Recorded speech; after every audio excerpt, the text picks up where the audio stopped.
Yes, I want to apologize in regards to the audio. I tested it before and it's good and everything. Um, just want to make sure that everything is going well. I have my air conditioner on because last time I didn't have it on and it was hot.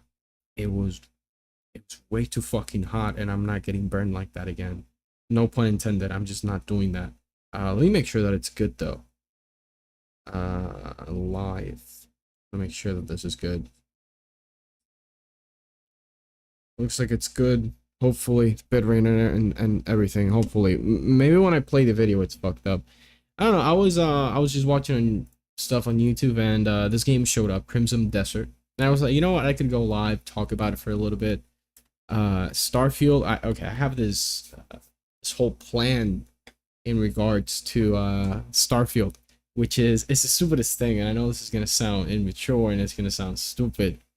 Um, but essentially, what I'm gonna do is it's like 3:25 a.m. as you can see on the right bottom corner. What I'm gonna do is just talk about Starfield and stuff. But hold on, what I'm actually gonna do for tomorrow is the game releases at 8 p.m. if I'm not mistaken, for Eastern time. That's where I'm located. So I was like, you know what? If I don't sleep the whole night and my sleep schedule is flipped, I could wake up later, sleep through the wait, and then just get on with Starfield, right? I have COVID, can't really go to work, or because I'm positive, so I can't just be exposed to anybody. Let me make sure the audio is good before anything. Yeah, the audio is good. Audio is good. So we're just gonna watch. I don't know. Maybe we get a different trailer for a different game or something. Something we could watch. And then we're just gonna talk about Starfield while scrolling here. Maybe there's something uh here for us to like just see and whatever. Anyways, let's watch this first. Game got a lot of views. It's been like only 8 days and it got a lot of views. Now I did see this trailer. Um, I think when it came out, I didn't see it though. I skimmed through it. And that's about it. And then I just kind of went like this today, and I was like, hey, shit, you know what? I'm not doing anything right now. I might as well. I'm just gonna go live before Starfield. And I thought it'd be fun, like if Starfield fails or something, I want to go back to this stream because we're gonna talk about my hopes for Starfield and what's gonna happen. And if it ends up, if I end up getting cyberpunked again, I could always hold up. I could always come back to this video and then be like, fuck. Also, there's another game that we that I want to show up. It's called. I just remembered it because the aesthetics of this game kind of reminded me of that. It's called um, Lost Soul Aside. Lost Soul Aside. Official. Yeah. Yeah, this is it. Oh, we got like a new thing. Well, this game, they showed up. Oh, here, it's 7 years ago. 7 years. This game showed up out of nowhere. Um, by one dude. Now I know he got picked up by a company or something, so he's actually there's like an actual company developing this with this dude.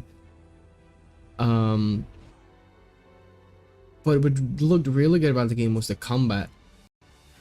I mean, in retrospect, this you're like, okay, that kind of looks flat and whatever. This was the first trailer. This was the reveal, and this was shown off in 2016.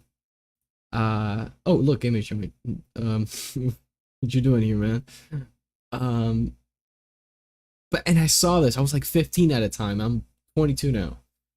I was like, oh, this looks so fucking cool. It's probably gonna come out in like 3 years. No, not 3 years. But the combat looks solid and it looks really good, right? It looks really good. It's an indie and whatever, but it's obviously early development. So, I've kept an eye on this game over the years. I kind of forget about it like every now and then, but at some point there's gonna be a game that reminds me of it. I'm like, oh yeah, that game. Did that come out? And then I look it up and like I just said now there's a trailer like 4 weeks ago. There's another one. Official RTX. What is going on here with the signal, man? Okay, so they give it to the studio. How long is this gonna be in development for? It looks beautiful though. Oh, we still have the sidekick with the dragon and shit.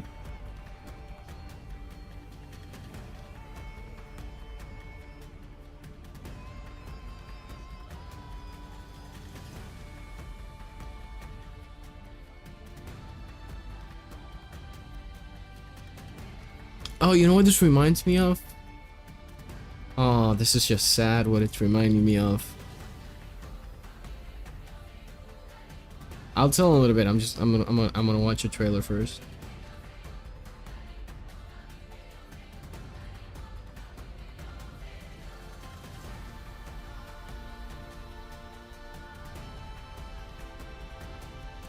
I wonder how this is gonna go.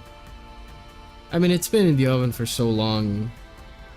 But then again, one dude started it, and then he did get picked up by a company. We don't have any release date or anything. Release year? Maybe nothing, right? Anyways, yeah, if we don't have any release, anything. Also, this game, Phantom Blade Zero. This is, hold on, there's like a gameplay part. Okay, this, hold up. I do not know the answer to your question. I'm from the IRS. Yeah, this looks pretty good, right? Yeah, the game is not gonna be like that. This is the most scripted shit ever. The game is not gonna look like this. I'm sorry, not okay. The game is not gonna play like this. Like, there's no fucking way. This is one of those smoke and mirrors type of shit. Oh, you gotta make the trailer look all cinematic. And, oh, look, there's a video already. Why I'm skeptical of Phantom Blade Zero? Okay, it's actually, okay. I don't know, this dude wrote like an actual zero, and I was like, okay. Anyways, is the bitrate, is my, hold on. Yeah, it's working. Makes it so real. I love the fluidity of combat and the graphics. If the combat actually ends up being half as impressive as it looks. Oh, it's an actual account. I mean, no offense to the developers or anything, but this is in no way, shape, or form. This is not gonna be like this. The end product is not gonna be this. Do we get a release period? Like this? There's no way this is even a thing. But if it, you know what? Prove me wrong.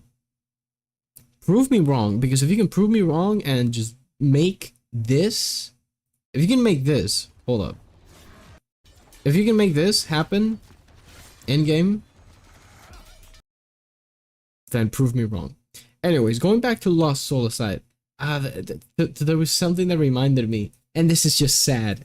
This is, out of all the games that have been cancelled, like the whole Anthem deal, that was a big fucking bummer. What happened with Anthem? That was really sad. There's one other game. There's one other game that people have forgotten about. I haven't. And I'll tell you why. I came to the US in 2013. Now, E3, I followed E3 even in Cuba. I didn't know what it was. I just know it was a gaming thing. The first E3 I saw, I had it, well, I didn't watch it live because I was in Cuba. I had it on like a hard drive, and it featured Gears of War 3. I want to say it was like 2011, because I got my Xbox 360 in 2010. So I already knew about Gears of War because I saw Gears of War 3, and I know it was 3 because I played 3, and the arms were like outside. I was like, oh, look, you can actually see how jacked he is and everything, right? So I did see that one, and I remember I saw one. I think that was when the whole Kinect thing was going on. I think it was earlier than that. I did watch a couple. I'm not sure. But I did remember I watched the Gears of War one, and then I watched, it had like a Fable Kinect. Not this. This. Yeah, 2011. and it had like a Fable, you know, you control the, I mean, we all know what the fuck happened with the Kinect, but I was 10, 2011. I was 10. I saw this and I was like, that's crazy to me. Look, he's moving and stuff. Right? Like, come on. We all know what the fuck happened with the Kinect. um so hold on. Gears of War 3 E3. Was it 2011? Okay, that was 2010, so it was actually 2010, and it was this exact demo. Because I remember it was, yeah, it was this. It was this. I was so hyped. I couldn't even get access to the game, obviously, because I was in Cuba. But yeah, I remember this vividly. So the first one I watched was 2010, and I did watch 2011. Now, when I came to the US in 2013, I came in August. It was past the E3, and then in 2014, it just so happened that I put the TV on, and I don't even know if this is what I remember. I remember putting on the TV. E3s, I don't think they have ever been shown on the TV. I don't know how that works, if that was ever a thing, because the way you go on YouTube and you watch it live, that's about it, right? That's all you do. Or you go physically to LA, right? Hopefully. Never gonna happen because E3 got fucked up. It is what it is. So in 2014, they showed Scalebound. And I just so happened to catch it the day that it was airing. And it was fucking awesome. It was Scalebound. And if some people remember, a lot of people remember that to this very day. And it was fucking awesome, dude. I was like, this is like Devil May Cry, because the dude, you know, the head says white hair. I was like 13 at the time. And then it got canceled out of nowhere. I don't remember the story exactly what happened, but this thing got canceled. There was a boss fight or something. Where there was like a dragon and shit, and it was so fucking cool. And pre-alpha, this game was not even halfway done yet, but it looks so fucking great. Well, remember, this is what 2015 they showed this off, and they actually, you know what, they showed it in 2014 first. Like I said, reveal trailer. Was it this what I, is this what I saw? Yeah, this is what I saw.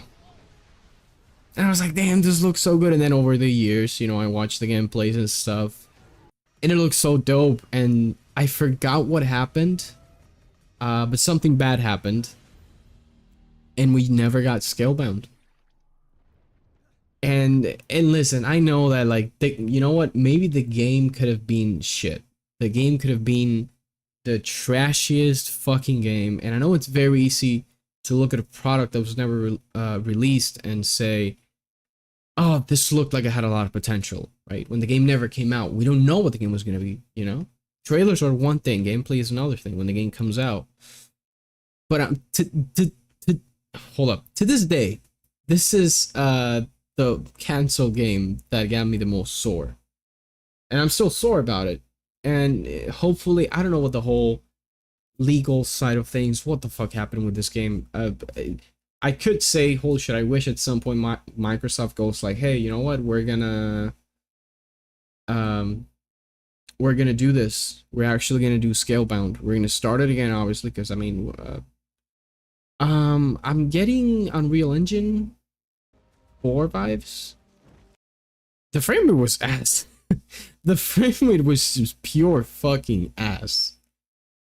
I'm getting Unreal Engine 4 flashbacks. Anyways, not the point. Point is, if they ever do go through with the Scalebound at some point, I'm gonna be really happy, because to this day, I still feel this. Anthem pissed me off. I don't feel that pissed off about Anthem, mainly because I wasn't really gonna play it. I wasn't really like, oh yeah, I'm gonna play Anthem and whatever, because I mean, it did come out and it was out for like what, 2 years, a year and a half before it got shut down. So, you know, and I know a lot of people are still sore about Anthem, but for me, this was like the one game that I was just like, fuck, why. I mean, obviously there's a why. The painful tragedy of Scalebound. Damn. Anyways, we started off with this Crimson Desert. And I'm just gonna share my thoughts on it, see what goes on. Now, when I skimmed through this the first time around, I thought it was an MMO. It looks like Black Desert. I actually wonder if it's the same developers from Black Desert. I wouldn't know. I don't play that. I have a friend who plays the shit out of Black Desert, and I will prove it to you. He's playing that. It's 3:40 in the morning. He's playing that shit right now. How many hours does this man has on Black Desert? Oh, that's a lot of hours. Oh, that's a lot of hours, man. All right, we're gonna do some quick maths. Hold on. All right, he has 5,855 hours divided by 24. That's a long time. How many months is that? Divided by 30. Okay, so 8 months. So it's like, this is a friend, by the way. There's his Twitch if you guys are interested. I'll send him this clip tomorrow because this is fucking hilarious. Let's say hypothetically he was a superhuman and he wouldn't need to go to the bathroom, eat, drink water. He doesn't need any of that. This man has woken up every day for 8 months. He doesn't even wake up. He doesn't even sleep because if you sleep, the math doesn't work. The math doesn't work, right? So this man just woke up one day, decided to turn on his computer, buy a Black Desert. Do you have to buy Black Desert or is it a? I think, yeah. You buy it. I have it. I played for like what? 1 hour. Pretty close. So he just woke up one day, turned it on, went inside the game, never got out for like 8 months. That's a long time. Holy fuck, that's a long time. 5,000 hours. Holy shit. Anyways, I wouldn't be the graphics and the aesthetic looks a lot like Black Desert, right? It's like glossy and the lighting is very specific. Also this, look at the amount of enemies that this game has. I'm thinking of something like Dynasty Warriors. I will say this. I have never been into that. It's just mindless killing. I played it as a kid and it blew me away. I think it was Dynasty Warriors 4. Not sure. If I see the menu, I'm going to be able to tell you which one it is. And I thought it was cool because you had like a rotating circle of like, what, 20 characters, 15? And you could choose each one and each one would play differently and you just slaughter people, right? And I thought it was pretty cool. But there's not a lot of debt or anything, so it was like whatever. I've never been into, I don't know what genre this is. One game that I can think of that comes to mind, which is the last one I played of that style, was Berserk, Band of the Hawk, which is essentially just that. It's a Dynasty Warriors. You have a big map. You move here. There's like 500 enemies there. You kill them. You go to a different location. And that's all you do throughout the game. And I've never found that gameplay loop to be all that exciting. Mainly, I think it's because you limit yourself when you have so many enemies. You gotta think about it like this. If you have 100 enemies, are you gonna kill in one go? How do you make combat? How do you make combat engaging? Because you know, if you play like Sekiro, you have one dude who could beat your ass, and you have to get really good at the game in order to be like one dude, right? And I like that. You know, I like getting better at the game. So I don't know how they're gonna go on about this thing. Again, this looks too good to be true. I mean, no disrespect to the developers. I do not know who they are. Pearl Abyss. Why do I know that name? I know that. Pearl Abyss.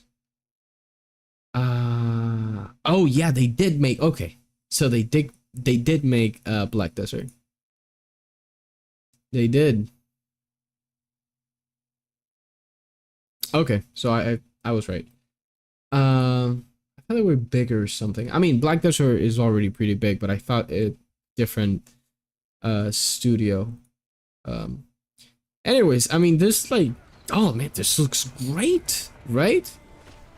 But then again, Cyberpunk looked great. Final Fantasy 16 looked great. I know it's gonna get a lot of heat, but you know, it's easy for things to look good in a trailer. Again, I thought this was an MMO. I was like, oh, this is an MMO. But then I saw like how the combat worked and how everything was fluid. I was like, oh, okay, that's not an MMO. Plus, it's the same character in all the shots. This is okay. This is pretty cool. This is like an actual scale. All right, so I'm gonna go on a whole.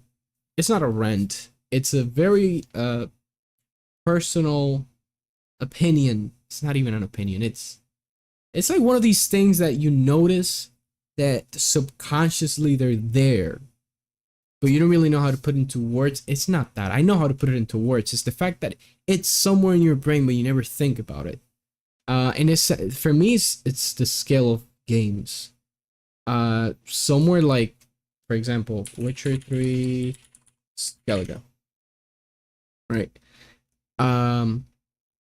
Is there an image? Okay, like this, for example. These mountains you can climb in like 30 seconds. If you go from here to here, right? Like that's not a real life mountain. It's not properly scaled. And if you think about it, like lore wise, you're like, well, you can get like Skellige to aid you with the Nilfgaardians and shit, but they're smaller than they're super small. Like, how could that even have an army to even go against the Nilfgaardians, right? And to that, it's like, obviously Skellige, what is supposed to, like, if Skellige existed in real life, it would probably be the size of like the United Kingdom or something. It would be huge, and it would be a force to be reckoned with. But obviously it's a game, it's small, you're supposed to kind of suspend your disbelief a little bit. But the point is, I've always appreciated scale in video games. Starfield seems to be going in the right direction. With some shots that we saw, it looks big. It like there's a mountain. It doesn't look. It's not like a Skyrim mountain, right? Where it's like, oh, it's just the highest peak of all realms, and then it takes you like 5 minutes to walk to the top.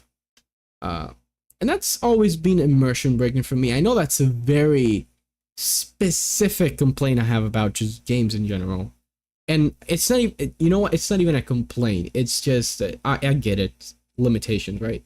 So I really appreciate just the scale. I think that to me that's very fucking important. Look at this.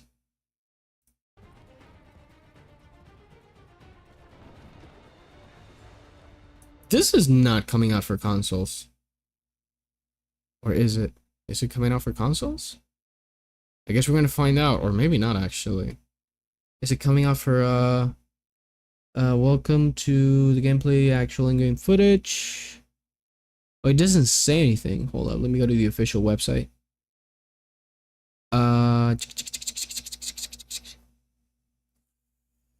Does it say where it's coming out though? Doesn't say yet. Maybe it says it somewhere. I'm not gonna pull it up. It's fine. This is obviously gonna be running on a PC. It's no secret. But this looks like if it comes out on like a PS5 or something, this thing is just it's gonna be a nightmare to run this game.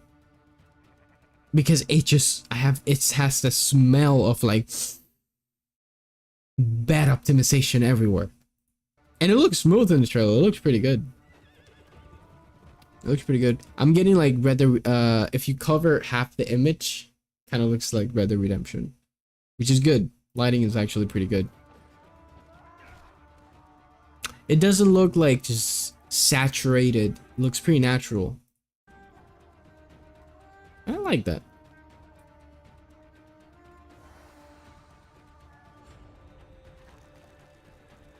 There's fishing.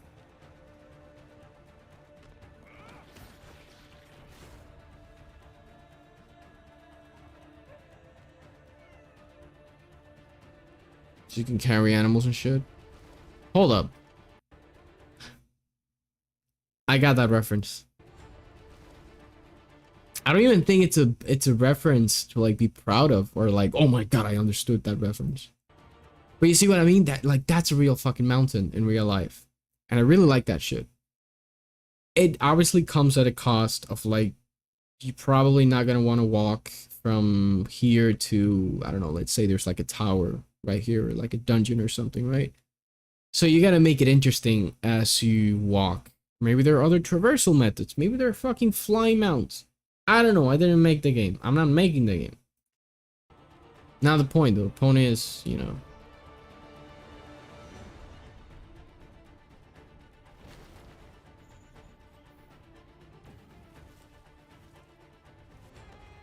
Breath of the Wild, guys. Assassin's Creed. Breath of Redemption. Trying to think of a game something. Oh!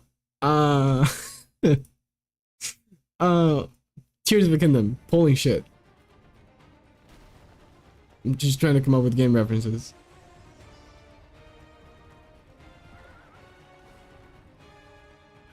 You guys remember that horse in okay, Skyrim horses were pretty bad.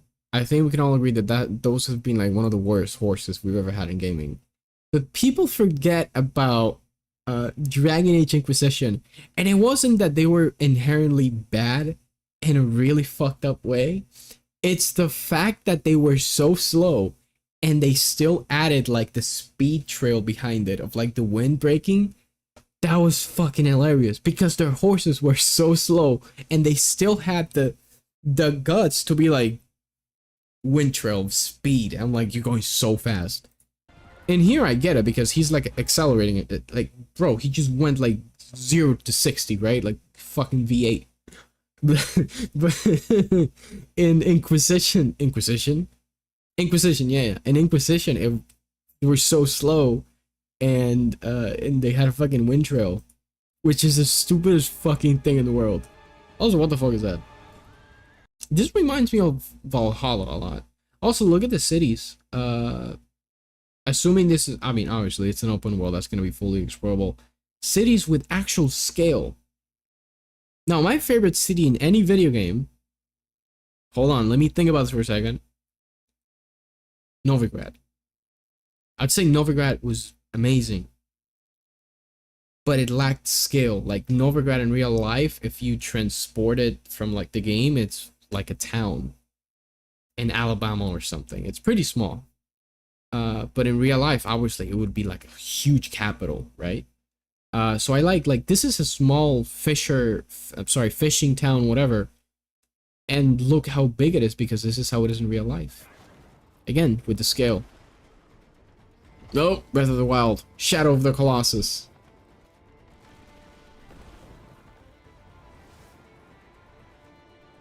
Breath of the Wild again.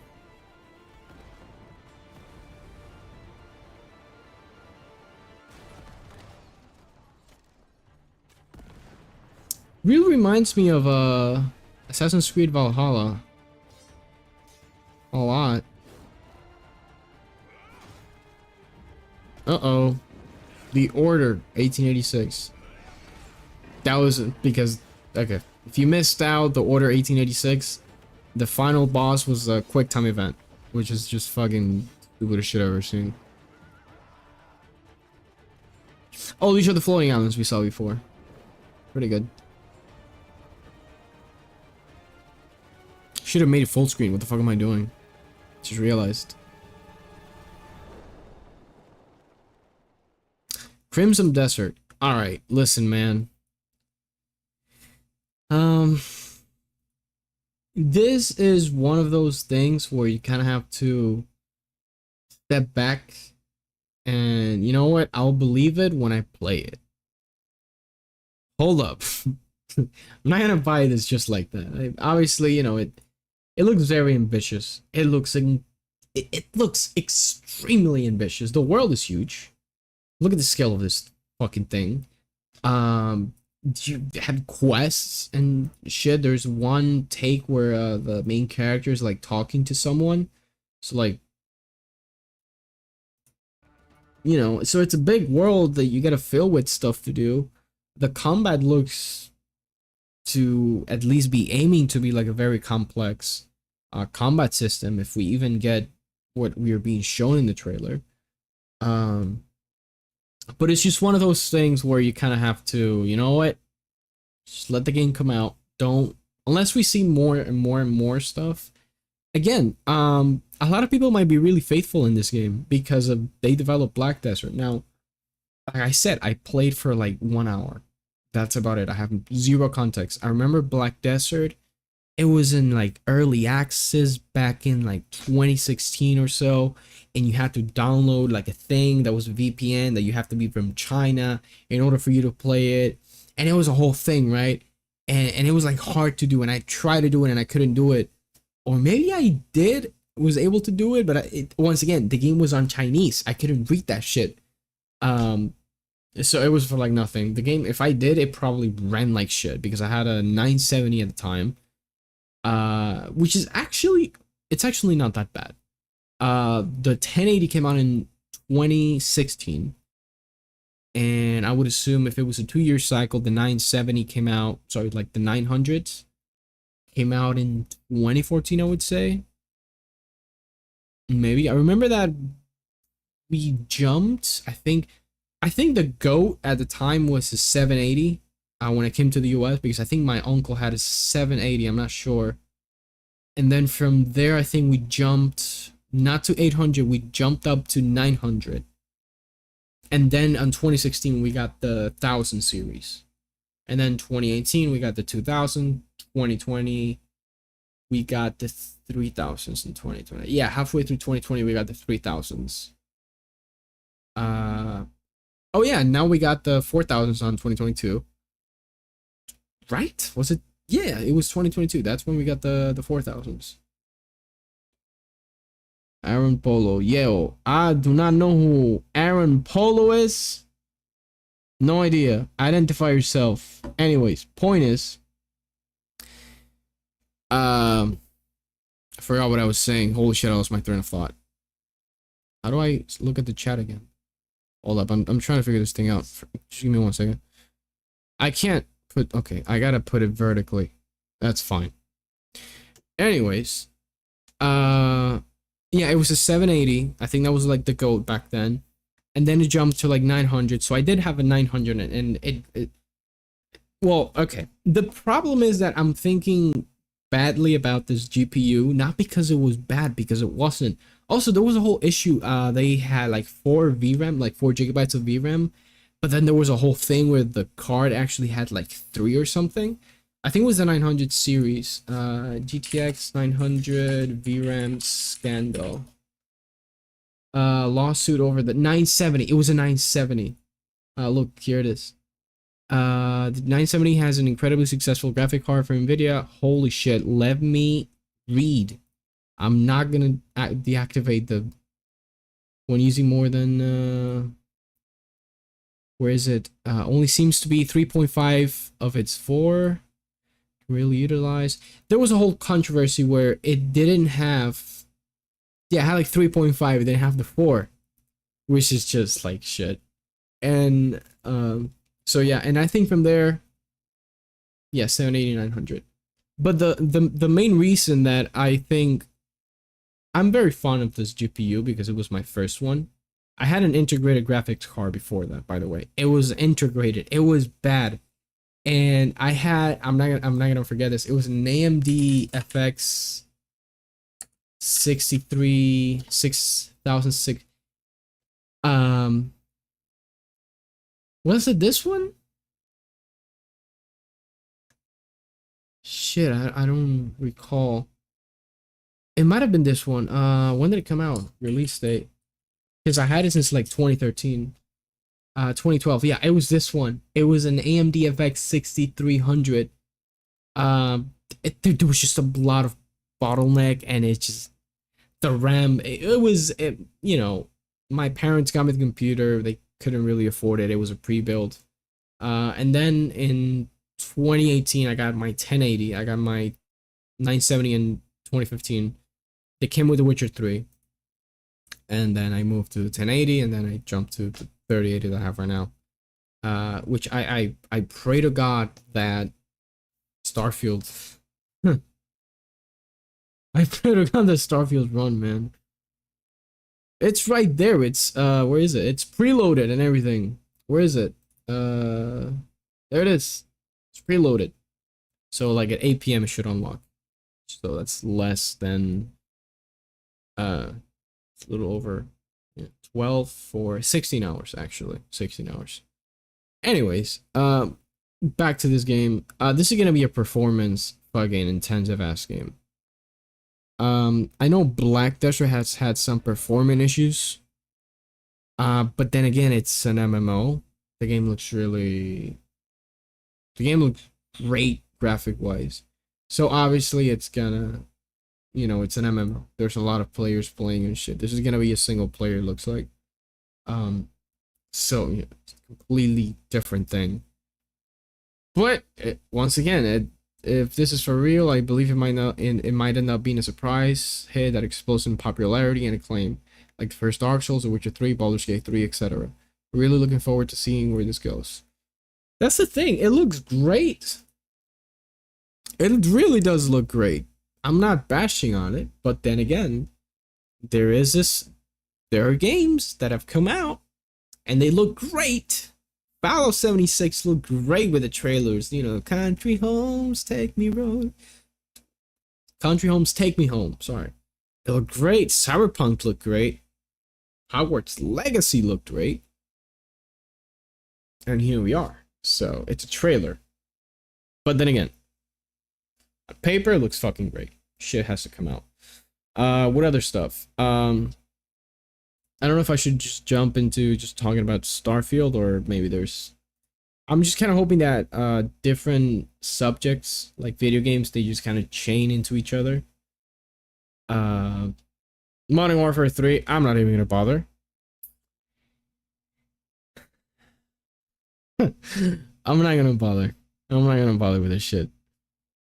I'm not getting burned like that again. Let's see. Baldur's Gate 3.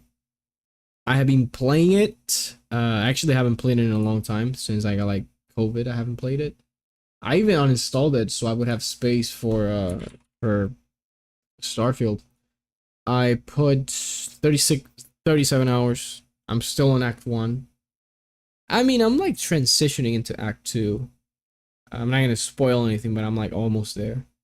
After I got COVID, the new season for the new league for Path of Exile came out, so I've been playing that. And I'm just sick, so I've been just watching Prison Break and shit. Now, Starfield. Wait, no, we were gonna talk about something else. Baldur's Gate 3. Amazing. I heard about this game for a couple of years now. There was like an early access, and I was like, I don't really care. It's one of the turn-based, whatever. I'm not really into this.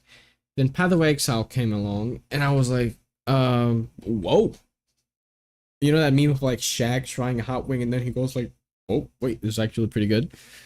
It was basically that. I started to get into games where like top view, which is something I would never even consider in my whole life. But I have a friend, and he was like, you know what, man, try it. You're gonna like it. You're gonna see like this shit, and like, okay. So I tried PoE. Thank God I did not buy Diablo 4. That friend did. And look what the fuck is happening right now. So, Jordan, I feel for you, man. Well, I mean, he also got Cyberpunk than I did, so I kind of know how it feels.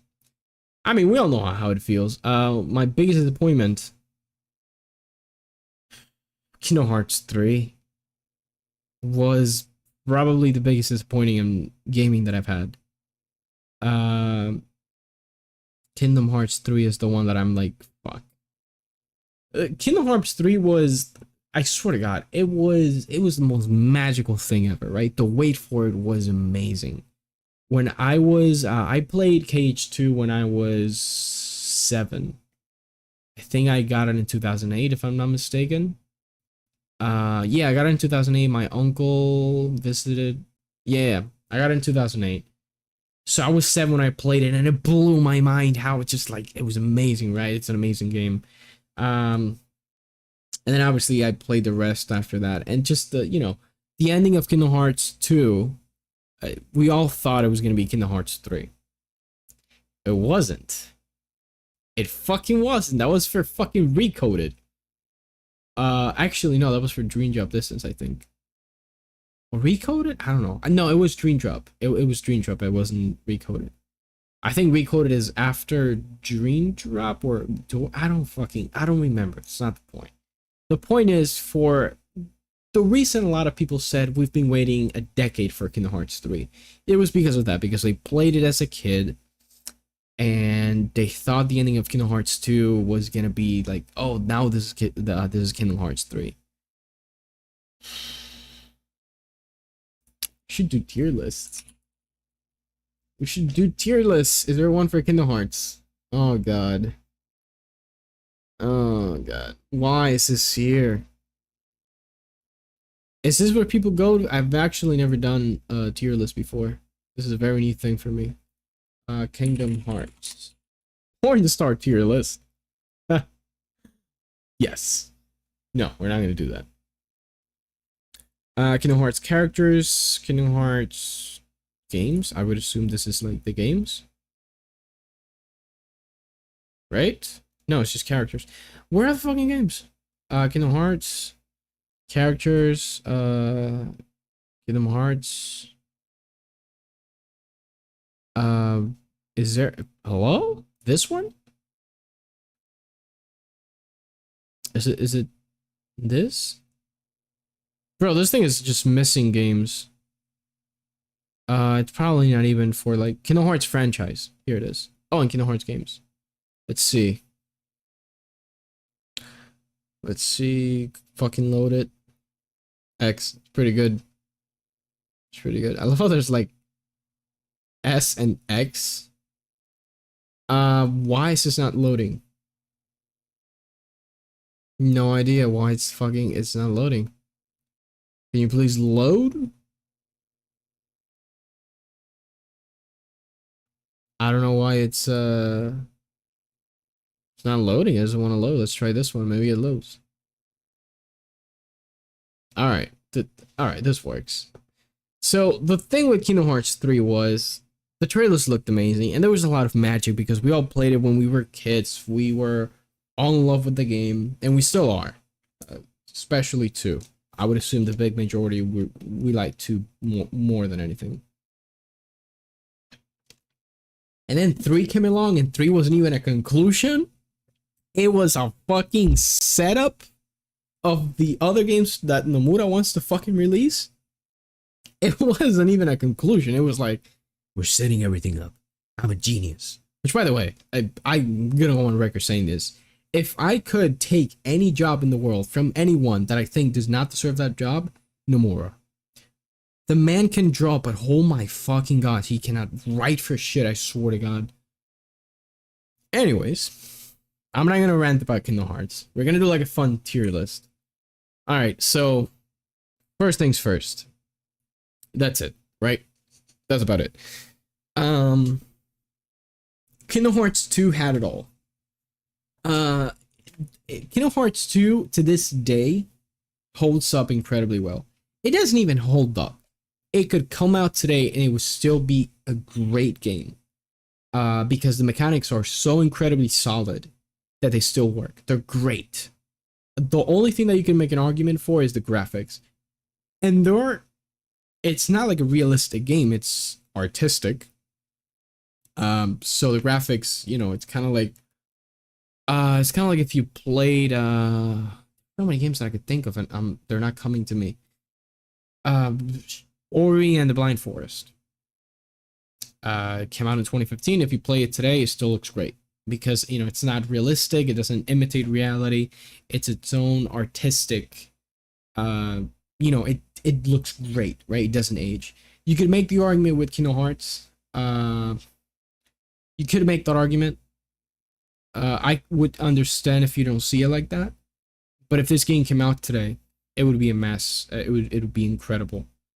The one thing that this game was missing, and it was the only thing that I can think of, was Kingdom Hearts 1 had platforming, which makes sense because Kingdom Hearts 1 was actually meant to be uh, a Mario 64 like a competitor, right?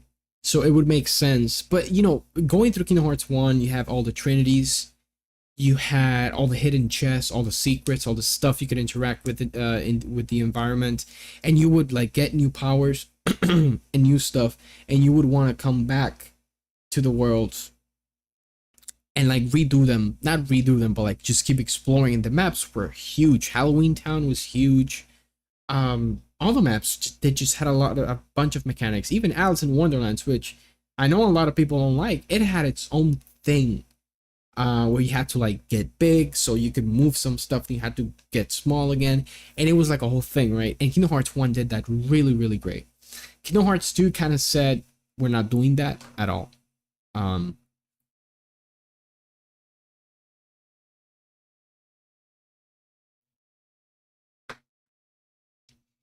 Kingdom Hearts 2 didn't do that. They just have like rooms after room after room after room, and they look great. But then again, there was no oh, I got to level up this drive form to get through this. Oh, there's a chest up there that I want to get. The closest thing was the crowns that you would get, which at the end it was just for like a trophy. And there was one place in the whole game. It's in the final mix, which I consider it to be the definite game. It's the full game.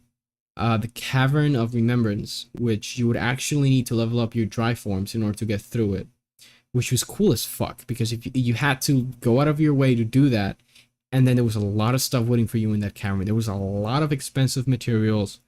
There was that's how you get access to the 13 the sorry, the data fights, right? It was amazing. So the only thing that this game is missing is just that. If it would have had that, the game is the fucking goat as it is right now. That's one thing that I would have added. And I get it, they gotta compromise with some stuff. The combat in this game is incredible. I'm surprised that not a lot of other games have tried something similar because it's perfect. Uh, anyways, Kingdom Hearts 1, where are you? Where's Kingdom Hearts 1? You good, bro? Oh, here it is. This is either S or A. It's very close. Now, I'm in no way blinded by nostalgia with Kingdom Hearts 1 because I didn't play it in Cuba. I played it years later. I played it in like 2013 and then I didn't finish it. And then I played it in like 2015 or 2016 in its completion. So I have no nostalgia towards Kingdom Hearts 1. But this game, I would say it's an S. This game just imagine this. Imagine you are an executive or something, or you try to come up with a new IP and you're like, hey, let's make our own, just our own lore, characters, our own IP, but then we're gonna mix it with like Final Fantasy. And then some executive says, that's crazy, that's not gonna work. And then you say, but hold on, I'm not done. Let's put Disney into the mix. And then the dude goes like, you're fired because this is never gonna work and you're gonna cost us millions and millions of dollars. And then it works. So this game is fucking great. It's simple. It's right to the point. It doesn't have any of the convoluted, oh, there's a replica Shion or whatever the fuck. I don't fucking know. So, you know, it started it all. It's a great game. You can feel the age with this one. With Kingdom Hearts 2, you do not feel the age. With Kingdom Hearts 1, you do. Which really just reinforces just how great Kingdom Hearts 2 is. One of the best sequels ever made, by far. Now, this one I've never played, so I'm not going to put it there. This is Chain of Memories, the OG, which was... it was in the Game Boy Advance. Yeah, it was in the Game Boy Advance. I never played it. Rechain of Memories. Is that Rechain? Yeah, that's Rechain. Rechain of Memories, I actually didn't finish. I actually didn't finish. I mean, I know what happens in the game and everything. I played it until I don't know how many worlds I did. I wasn't that far off from the ending though. I fought a couple of Organization 13 members. Not a lot, but I remember I did. Um, a lot of people bash this game because it's so different. It actually makes you do math while you play, which is it's fine. I get it. It's an argument, whatever. But this game is really good. This game is actually really good. I would put it in like a B. Some stuff is subject to change because when I'm done, I kind of have to see how it looks and how I think of these games in my mind in order to be like, okay, maybe this one goes down here, maybe, right? So, this game is overrated as fuck. 365 over 2, over fucking rated. The whole Shion thing, bro, people have I swear to God, it's like when you're a kid and you watch a sad video on YouTube with like a sad song behind it and you think it's the deepest shit you've ever seen in your life. It's not. Especially when death means nothing in the Kingdom Hearts universe. I swear to God, every single character that has died, they come back. Fucking bro, before Kingdom Hearts 3 came out, I was so gullible. I said there is no way Terra is coming back because he is so fucked. Right? He is so incredibly fucked. There's no way the fuck he's coming back. He did. Shion, she literally died. She merged with Sora. She doesn't exist. She was never. Oh no, we got a replica. You can put the heart because it was inside of you all along, and there's replica, which I don't know what it is. And you put the heart of a person, and now they're alive. I swear to God, it's fucking. You know what? I'm not even. It's a shit game. First of all, it's a very bad fucking game. You can give me whatever. Oh well, Shion. Oh, it's just so sad. First of all, even if it was, which it's sad and whatever, but it's not the deepest shit in the world. This is not Schindler's List or anything, right? I swear to God, they undermine every single attempt at every previous attempt at like having an emotional reaction from the player. By Kingdom Hearts 3, it's done because everyone is back. Ventus, that motherfucker was in a coma. He's dead. He's not really dead, but whatever, right? Yeah, bring him back. Aqua, she fell to the darkness. She's in the darkest pit of hell. She's back. Terra, don't even get me started with fucking Terra. He's back. Who else? Who else bit it? Xanor, all the versions. Well, Ansem is back because Riku, he went inside of him. I don't. Jesus, oh god. He's back. Semnus, he's back. Young Xanor, he's back. Did you kill him at the end of Dream Drop? I don't remember that. Who else? Ericus? Bro, we killed Ericus, like straight up. We murdered the man. That's first degree. No, he's back. He was in your heart all along. He found the light. And it's just so fucking corny. This game, gameplay wise, was ass. It was really fucking bad. But again, Roxas. This is the thing with Roxas. The 2 hours when you start Kingdom Hearts 2, they're really well done. And you really connect with this Roxas dude. And then he disappears for the rest of the game until like the ending where there's like a little bit of exchange between Sora and everything and Roxas. And it's beautiful. The whole, I guess my vacation is over. I guess the summer, it's beautiful because he didn't exist. He wasn't even meant to exist. He was just a nobody, both literally and, right? And metaphorically. And it was beautiful because at the end of the day, he didn't matter. And that was so sad. And that was really well done. And then fucking, don't even get me started. I think that's honestly the best emotional plot in the whole game, which is like the first hours of Kingdom Hearts 2, where you go through the shoes of this kid who literally is living in a fucking simulation. None of his friends are real. And then in Kingdom Hearts 3, you show up to Twilight Town, and then Hayner, Pence, and Let never met Roxas ever. They okay, this is weird. The organization made a virtual place like a virtual reality, whatever. And they put these kids to live with Roxas, and then Sora goes up there and he shows him a picture and he goes like, "Hey, look, I'm looking for Roxas," and he's like, "Oh, we don't know him, but he kind of looks similar. I can feel him in our hearts." And I'm like, "What the, bro?" It's the typical children's book. It was inside of you all along. Your friends, the love. Oh, it was the friends you made along the way. It's that. That's the whole franchise. I just summarized the whole franchise for you.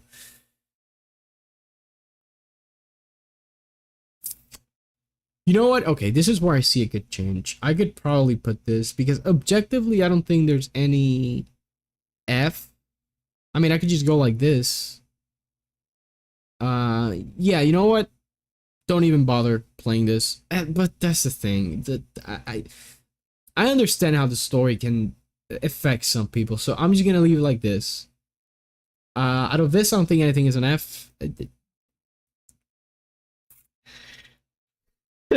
Okay, so Nomura had the idea of like, holy shit, damn, I'm gonna make a whole new story of like 1,000 years back, right? And it's gonna have a lot of important characters. You're gonna see Ventus, the actual Ventus. He was alive like 1,000 years ago. Don't worry about that. The whole Keyblade War thing. The Xehanort is in the past, and like 1,000 years, and then there's like the what's the name of these guys? Like the Viper. There's like a tiger dude, the unicorn. I forgot what the guys' names were. Um, and it's a mobile game. It's a gotcha game.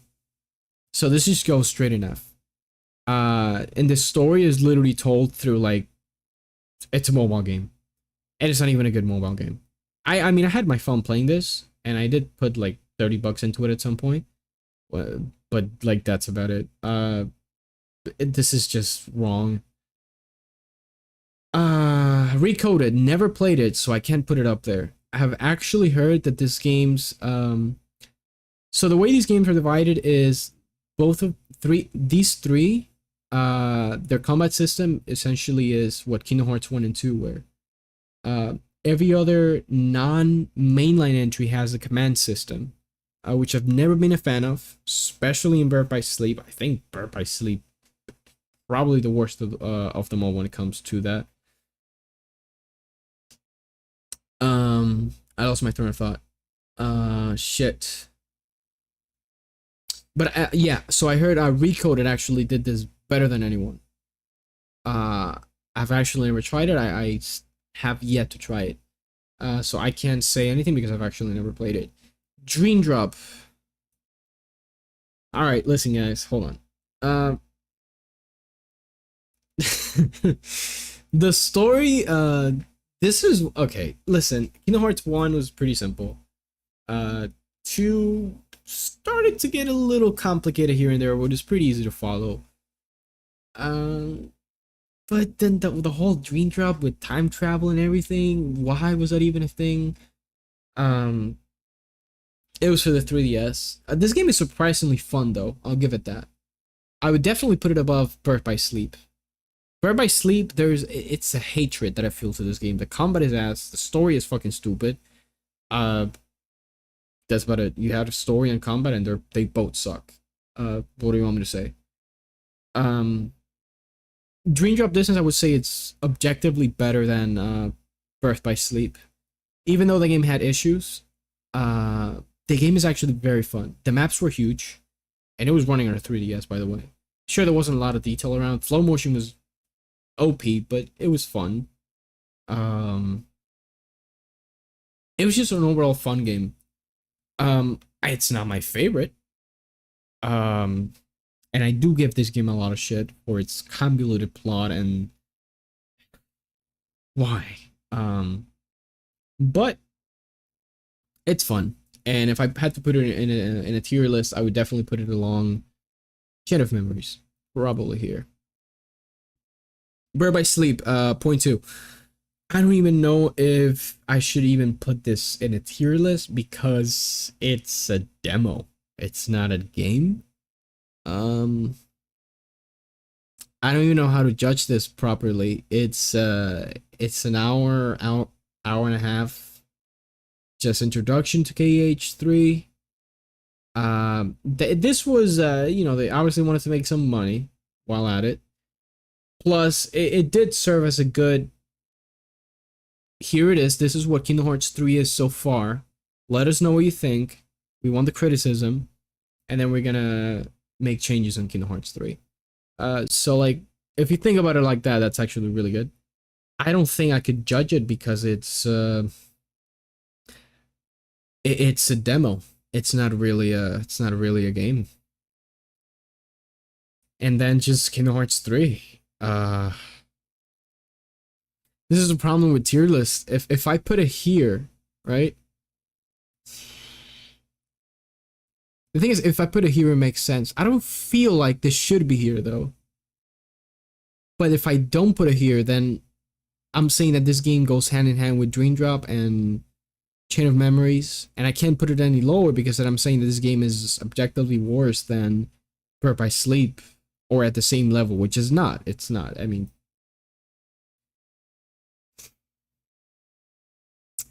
am I happy with this?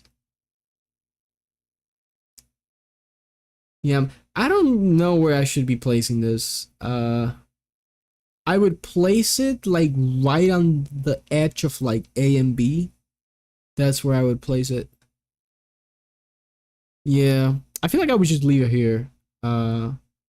These two are incredible games. Everyone should play them in their lifetime. And I would just. I know Birth by Sleep is. A lot of people have it as. It's regarded as a. Oh, it's amazing. It's not.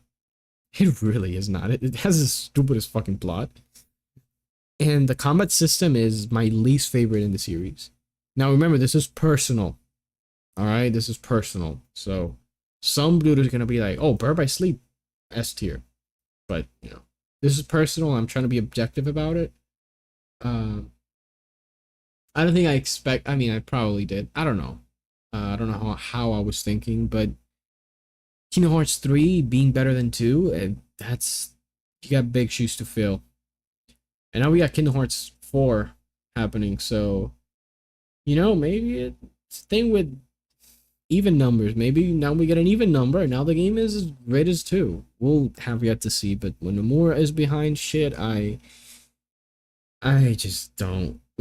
I don't feel well. I don't feel good about it.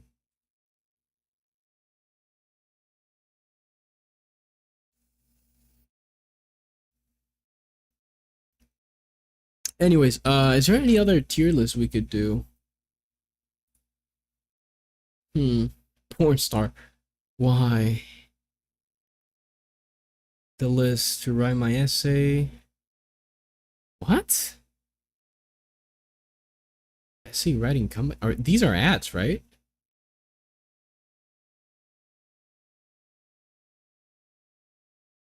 Do people just post this here so they get like a. Yeah, what the fuck? What is this spammy as fuck? I wonder if we could see like any just what the trending ones are and that kind of thing. Feature sports, college rankings. What? First of all, this is kind of weird because how would you okay, I don't know if this is for like a football team or something. I'm actually not sure, but if you're actually ranking colleges, uh well, you have to go to different colleges to kind of see how they are. So unless you haven't, I don't know what any of these are. University of Texas. It's probably some Ivy League shit here that I'm not familiar with. But like, let's say if I go to University of Texas, I'm not gonna be able to like, if I didn't go to this one, I wouldn't be like, oh, this one is because I haven't experienced it, right? So that makes no sense. It's probably like a sport thing, probably. Sports. Oh yeah, this is sports. Okay, my bad. NBA, food and drink, uh, servers, fast food. My cholesterol is Okay, it's actually doesn't even have anything in it. MLS, best looking man and whatever. All right, there's really not a lot of stuff here that we could take a look at. So I could just go on and talk about Starfield, maybe. All right, so Starfield. All right, so this is my history with Starfield, right? Starfield was shown, not shown. It was revealed in 2018. Um, it was shown off in the 2018 conference. Sorry, revealed once again. And I was kind of like, give us Elder Scrolls 6. Um, but then again, like a year, 2 years after, I was like, no, of course, new IP, of course, bring a new IP. I don't want the same thing. Take your time. If you want to do something new and you're gonna do it, it's fine, right? Whatever. Um, then they showed off 2021, I think. They showed off when you land in a planet and you're like collecting resources and shit. The game looked. I'm not gonna say it looked bad, but it just didn't look that good. I'm gonna pull it up. Starfield 2021 official teaser trailer gameplay reveal. Was it this one? Yeah, this didn't look that good. The frame rate looked wrong, which the frame rate was right all along. It was something with the motion blur. It just didn't look well. The whole scanning and just collecting resources, giving me No Man's Sky flashbacks. It just didn't look right. And I was kind of like, very skeptical about it. Incredibly skeptical about it. The combat didn't look that punchy or anything. It wasn't my it wasn't my thing. I was like, okay, I mean, I'll play it, but I'm not like dying over it, right? And that's how I felt. And then I have a friend, again, my friend from Florida.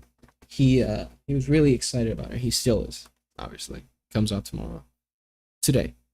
And then it wasn't until I watched this year, I think it was the Bethesda Microsoft conference. Starfield Connect. Was it Starfield Connect? Yeah, I think it was Starfield Connect. And that's when I was like, oh, okay, this looks very different from when they showed up in 2021. It looked very different. And I wanted to and then that's when I got excited for Starfield, essentially.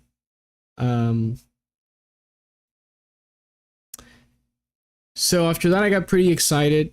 Very, very fucking hyped for Starfield. So as of now, and again, I'm gonna go back to this and I'm gonna look over. I'm gonna see how right I was, how wrong I was. Please prove me wrong with all my worries. Now the first thing we gotta talk about, the tiles. That's the big topic. Everything for the last 3 or 4 days have been all about the tile system. What is a tile system? All right, so the tile system basically is, so in No Man's Sky how you just land in a planet and you fly around the planet and whatever, right? It's fine.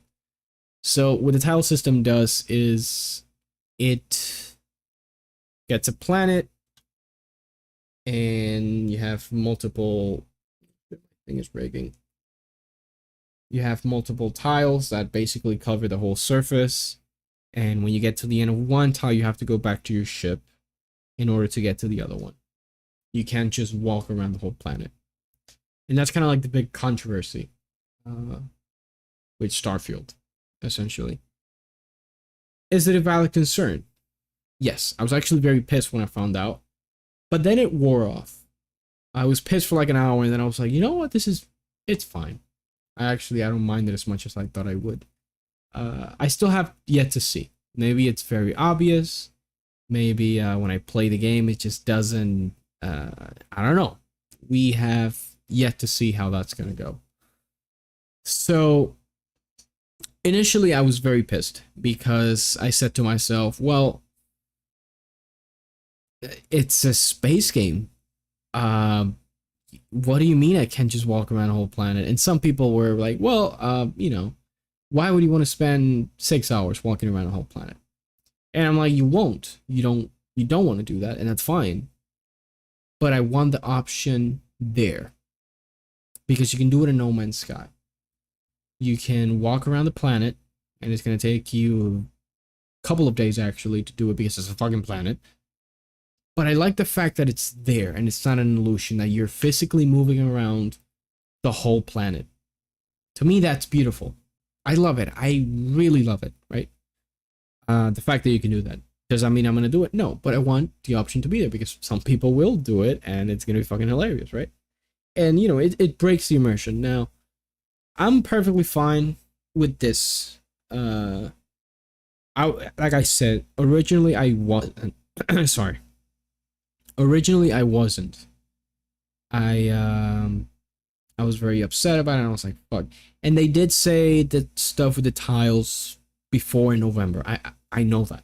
I know about the tiles. We knew about that before. But it was mostly because you could just reach the end in like 10 minutes. And the game would just send you back. Right? It's like an invisible border. And that's about it. I do wonder, however, if now I'm sure that if you have tile number 1 and tile number 2, you get to the end of tile number 1, you go back to your ship, you land on tile number 2. Are these two, can I stand on this edge and see exactly what I just saw on tile 1? Is it going to be an actual planet, per se? I don't know how to explain it. It's kind of like if you have a river here that goes through here, right? And you have a mountain here, right? You have a mountain and a river. And then you go in tile 2, you land in tile 2. Are you still going to be able to see that river when you are at the edge with the mountain that I said? Is it real, or is each tile generated randomly in the way that they're not connected with each other? And I'm kind of scared about it because I feel like even if if you do have the tile system because the creation engine couldn't handle it, I can understand that. But I want the consistency at least. I don't want it to be like, oh, tile number 1 is a completely different thing from tile number 2 because they're generated totally different even though they're next to each other. So that's one thing. Now, another thing. I did compare it to No Man's Sky because in No Man's Sky you can just walk the planet, right? But No Man's Sky doesn't have any rotating planets. There is no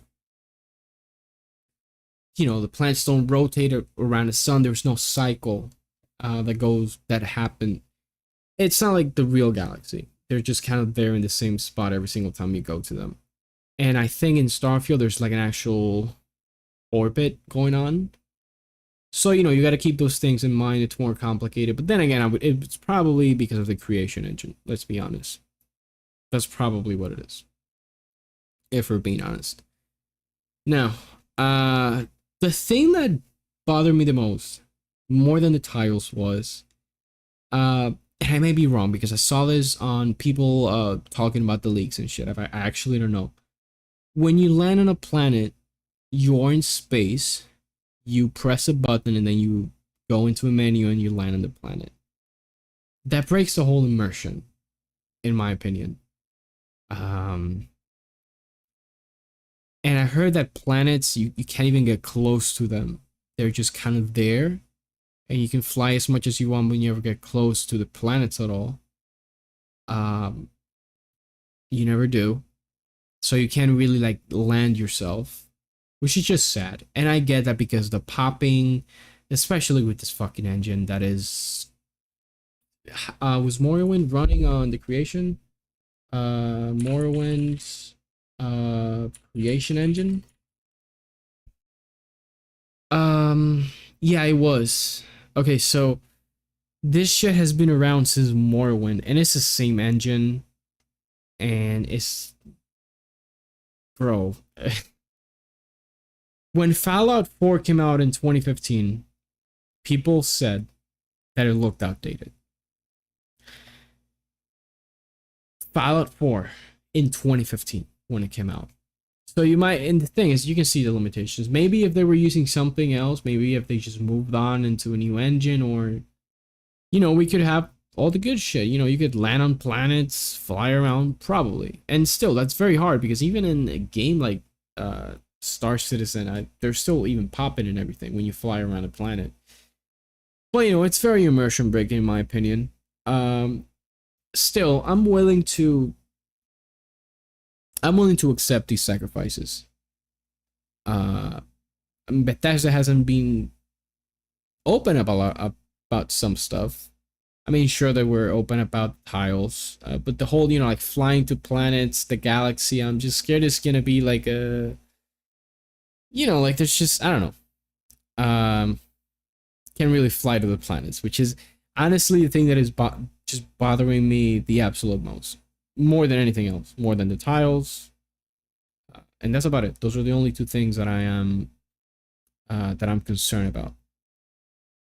Combat looks pretty dope. I still don't know what I'm gonna be playing as in Starfield. I've thought about this long and hard, and there's no way that I can figure out just what the fuck am I gonna do. I've told my friend multiple times, hey, I mean, come on, like a sneaky pistol silencer type of, stealth archer, basically, for like the 100th time.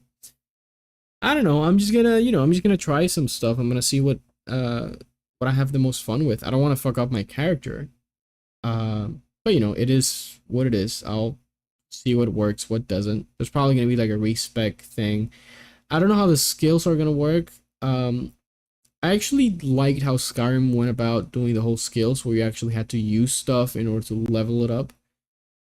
I thought it was pretty refreshing, in my opinion. I mean, you could exploit the shit out of it. Destruction 1 to 100 in like 5 minutes. You could do that with a lot of skills. And some skills were just used to, like lockpicking, you had zero incentive to put any points into lockpick. And you're like, well, it makes it easier. Yeah, sure, but you have 100 lockpicks. You can quick save.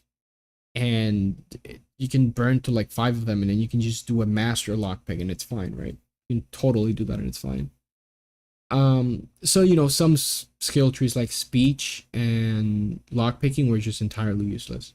So hopefully in Starfield with skill trees we're fine. That we don't get any skill trees where the community just generally agrees that it's fucking worthless. Hopefully that's not a thing. I've heard that, and this is the craziest thing that I've heard about this game. It's not even 1,000 planets. That's fine. New Game Plus is gonna be there in day one, which is like okay, pretty good. You're confident to put New Game Plus there, day one. But that's not the thing. The thing is that New Game Plus is gonna be canon to the story. At least that's what they said. Meaning that I was playing PoE the other day and I put this example. Imagine God of War 2018, you play New Game Plus. I don't remember if you get the blades when you play New Game Plus or you have to wait again for the moment. But let's say hypothetically you did get the blades as soon as you started the game, right? God of War 2018, New Game Plus. Canonically, that makes no sense because you have to go to the house. Atreus has to get fucked up. You go to hell. I mean, it's cold. You need the blades, right? It makes sense. So canonically, it makes no sense. But it is said that with Starfield, it's gonna make sense. It's integrated into the story. And I heard a review that said Starfield doesn't really even get started after you finish the story. Until after you finish the story, that's probably what they meant. With there's like a whole new, you were blinded before when you were playing the game, and now you're not. Now you have all these powers and shit, and now people see you differently. You can do shit differently. I would really doubt that it would go that far, where you could generally change stuff in New Game Plus. I would honestly doubt it. That's just fucking crazy. But canonically, at least canonically, it's gonna make sense for you to go into New Game Plus and just have all your shit already. Is there gonna be some time travel shenanigans? Maybe. Don't really know. We're gonna see today. Um, let's see what else. One other thing. I'm really scared that the whole action and consequences thing doesn't work out. With Skyrim, okay, so in Skyrim you had your choices and stuff, but it wasn't a big. It wasn't like New Vegas. It wasn't. The first thing you do in New Vegas is you get shot in the head. First of all, you wake up. You're in a town, and you can be like, "All right, fuck it. I'm gonna go look for the dude because he's obviously in Vegas. I'm gonna go to the strip." Or you could just ask around town. You ask around town, then there's a whole feud going on between two factions because you're looking for a dude. You can just go and kill the dude, go work for the other faction. You can betray them. It's a whole thing that you could do, right? And there's so many options and possibilities. And Starfield is not gonna be like this. There's no way. Fallout 4 proved it. I swear to God, every NPC you talk to in Fallout 4, you have like 4 options, and no matter what you say, it's all essentially the same. So hopefully, Starfield doesn't suffer from the whole Fallout 4 syndrome where you have like 3 ways of saying yes, and a fourth one of saying yes in a sarcastic manner. I hope that I hope you can kill a lot of crucial NPCs. Again, I don't see that happening. They're probably gonna play it safe. They're not, because then you have to rewrite a lot of stuff and bunch of shit. Um, I hope Bethesda did it. I mean, Obsidian did it with New Vegas. You could kill as soon as you wake up. You could just kill a doctor, get the fuck away, kill everyone. Just kill everyone. You can beat the game like that, and it's fine because the game accounts for all of that. Starfield, I don't see that happening. I wish. I really wish. I don't see it happening though. I really don't. Um, I wonder how this is gonna be fucking hilarious. If there's a gun or if there's an item that is really good and you're gonna upload it to YouTube, you're like, oh, this is the location. How the fuck do you even get the location for that? You have 1,000 planets. How do you get how do you get a location for that?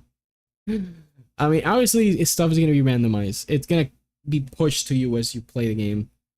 I just wonder how the fuck that's gonna work though. It's very interesting how it could possibly work. Um,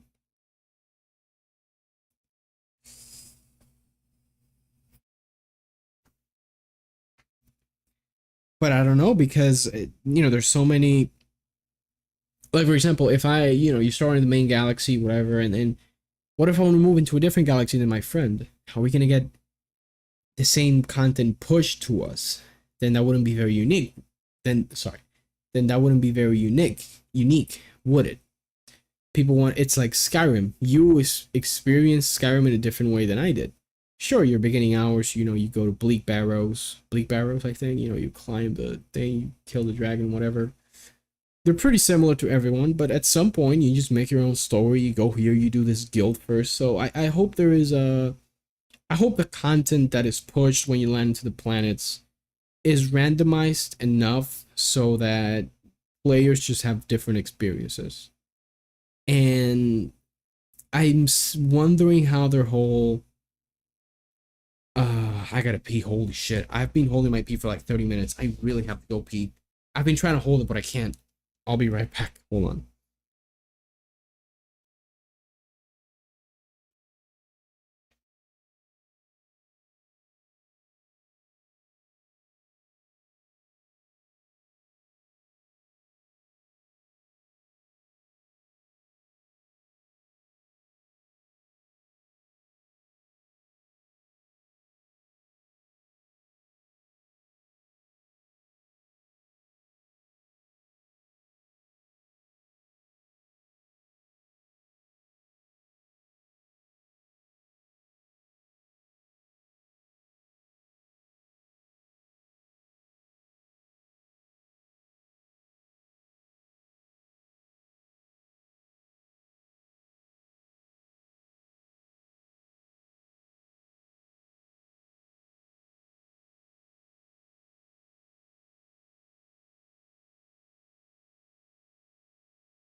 Alright, I'm back. That felt so good. I was only in it, I don't know for how long actually.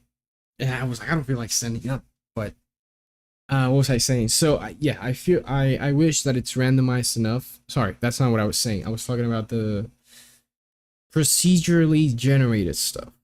That's kind of the big elephant in the room.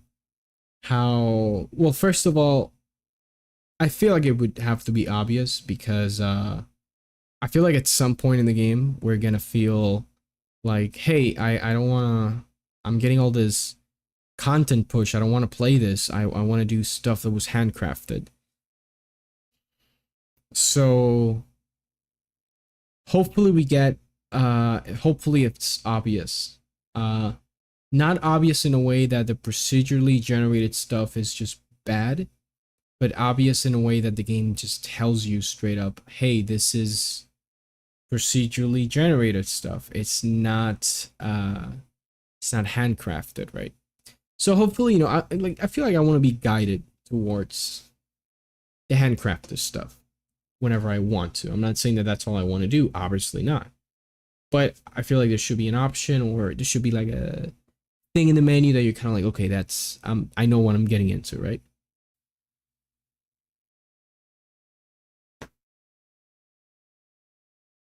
Now, shit, you know what? I feel like I probably could make myself bigger. Kind of like that, yeah. Let's see what else. I'm so fucking excited for Starfield. I'm just burning time, so when I go to sleep, I wake up and I play Starfield because I'm very excited. I'm not gonna lie.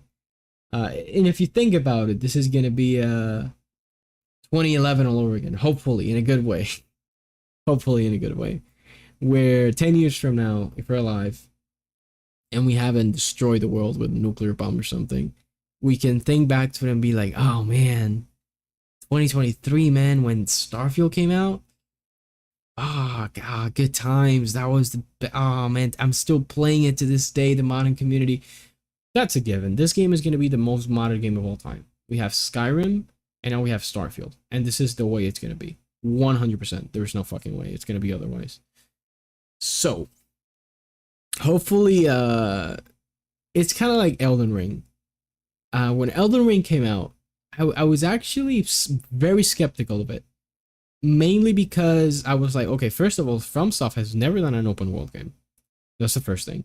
And second of all, I wasn't really into the whole fantasy, you know, coming from like a dark fantasy like Dark Souls and Bloodborne, which is a completely departure from Dark Souls, you know.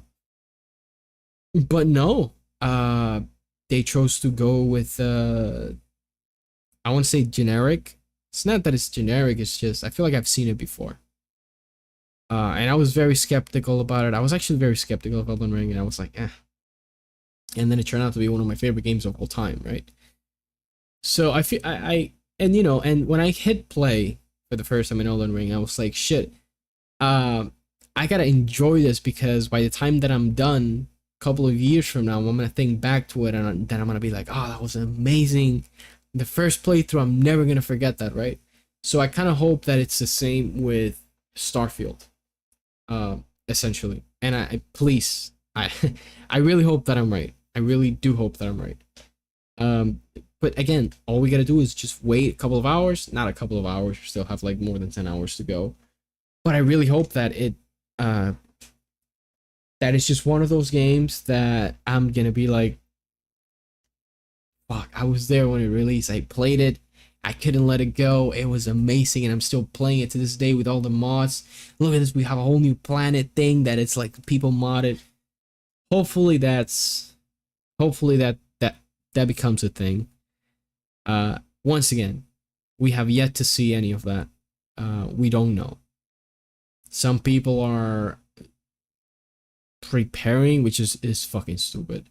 Some people are preparing to, like, they're just making accounts on Metacritic to review the game, which is just stupid, because they want to review bomb it. Now, review bombing is not a new thing. It has happened for years. It's not new, but it's all about the fact that Bethesda is now owned by Microsoft, and people want to be like, oh fuck Microsoft, fuck Xbox. Dude, I listen. The console wars, I get them if you're 15 or 14. I understand that. It's fine. You have, but holy shit, you got hairs on your balls, man. Grow the fuck up. I swear to God, the whole console wars, it's so fucking toxic. Imagine, I swear to God, imagine bashing on a fucking game because the company is now owned by Microsoft. Which, by the way, they didn't even make the game. They were acquired when the game was like out of the oven, and they were like, you know, it just baffles me how stupid it is. Now, still, I'm more of a PlayStation dude. I like the exclusives, right? I have my PlayStation 5. I don't need an Xbox because I have a computer, and everything that comes out on Xbox comes on a computer. As it should for PlayStation. I'm still waiting for Bloodborne. But no, it's I swear to God, this game is gonna get review bombed very badly. And it is what it is. My original plan with Starfield is I was gonna wait for a couple of days after it released. I was gonna get it on Game Pass. But the excitement is too much because with the stuff that I've seen, it's good shit. The game looked great, and I've seen some leaks. I only saw there was like a 45-minute leak or something, like the beginning of the game, and I've seen some like combat or something. I don't know. The thing is, it looks fucking great. It looks great. Like what can I say, right? And I'm very excited for it. And I hope it's not Fallout 4 all over again. And I know some people love Fallout 4. I just hope it doesn't fall into the same RPG stuff that Fallout 4 did, where it was just, where it was just more action than RPG at all. I guess we'll see what happens. Is there anything else I could talk about? Is there any other games on record? See what else is on YouTube. Let's see. You promised my son free Robux. This is an actual... I don't know if that's sarcastic or what, but I'm not really sure. Any game trailers that I could take a look at? I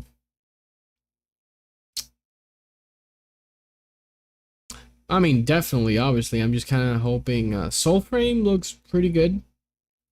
I don't know how that's gonna be as an online game because they're the creators of Warframe, and I have put a lot of hours into Warframe.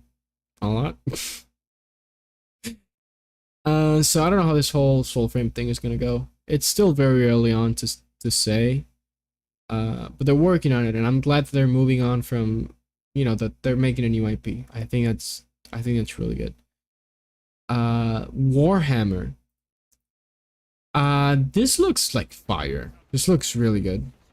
This looks great. But I have never been into Warhammer, or I know what it is, kind of. I know the big dudes, they eat their enemies and they get like their memories, and like and I know Henry Cavill likes it. That's about all I know from Warhammer. I don't know if table RPG, what is it? Because I've never seen a Warhammer game before. Was it a real-time strategy? Warhammer games. It's a lot of games. So what is it, like a... Yeah, it's like a tabletop, right? And like an, yeah, it's like an RTS, real-time strategy. Except that this is... I don't know the history of this IP. I know a lot of people like it. Okay, so it's kind of like this, and now it's this. People are feeling positive about this. But I wish I was on the train ride for this. I've never even been near a Warhammer game. I didn't even know what genre they were. Again, like I said, all I knew about is the Space Marines and Henry Cavill likes it. That's about it.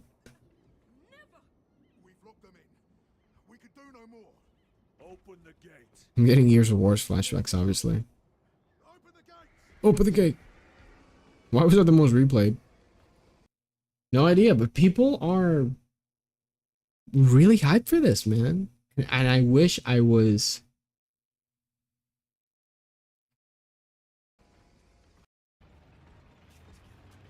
That I had a background on. This looks next gen. It's there. It's there. I think the first game that the only game that I really felt like it was next gen was Demon's Souls, the remake. And that was about the only game that I was like, okay, this is next gen. Because to this, and they still, when they showed off the PS5, hold on.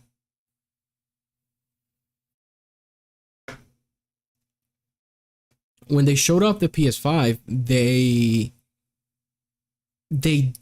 did say that the PS4 was still gonna have a lifespan of like 2 more years.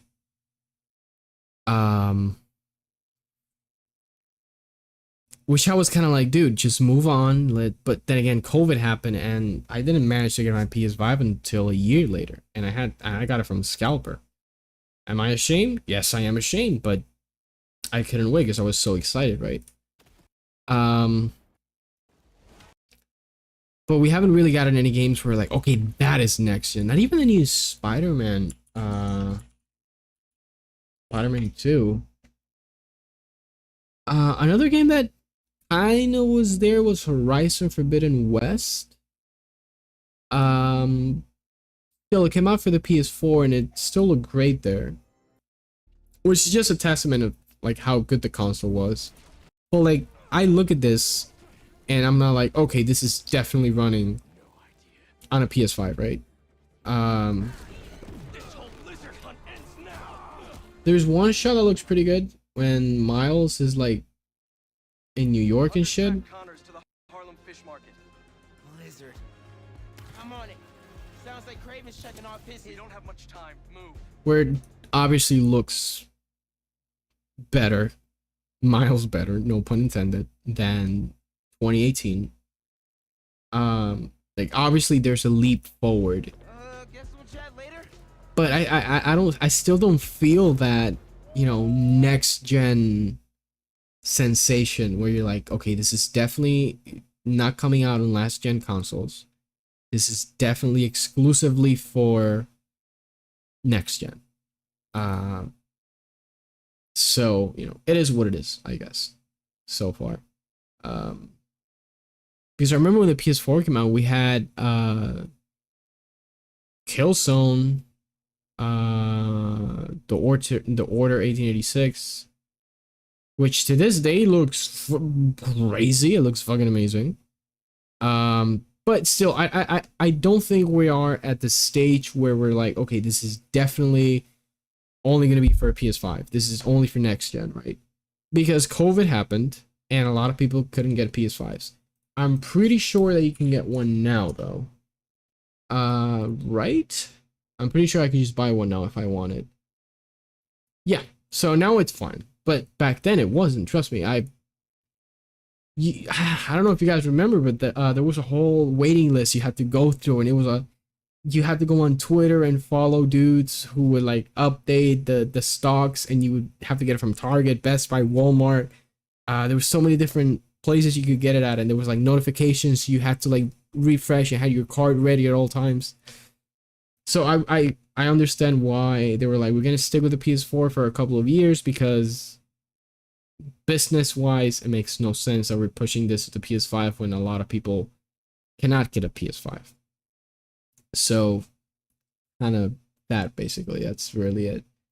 But then again, there's really no, like, I look at this and I'm like, this could run on a PS4. I mean, sure, the resolution is not going to be 4K or anything, which, by the way, PS5 is not even, it's like checkerboard. It's not even true 4K.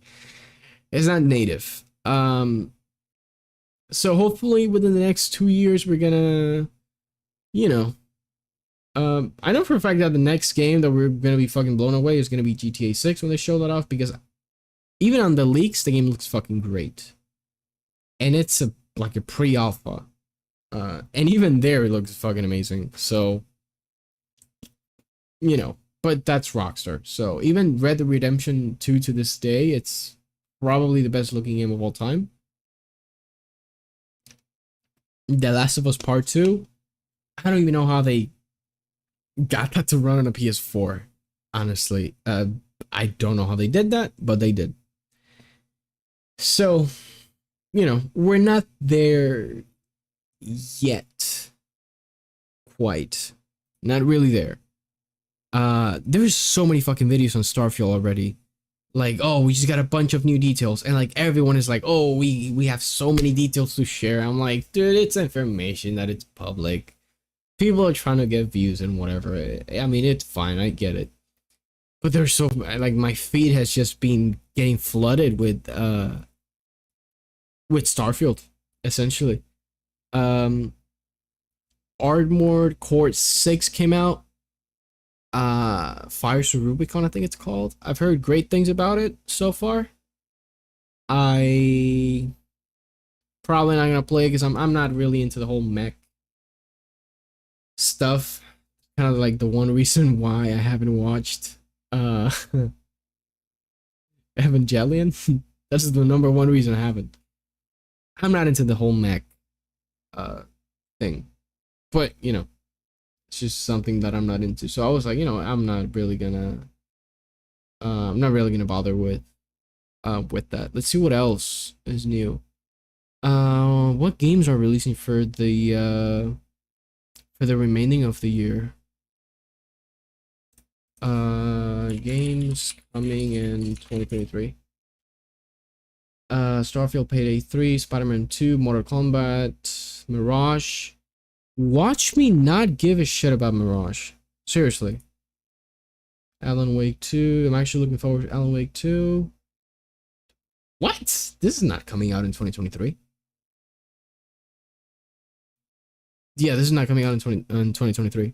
Wait, the day before. Is this the one that I'm thinking of? The game that was like not. Yeah. This is the one that I was thinking of. Yeah, it's not coming out in 2023. I don't even know what it shows. Frontiers of Pandora. Oh, we could talk about this game. So this game is kind of blowing people away, and it looks really fucking good. But it's Far Cry. It's just Far Cry.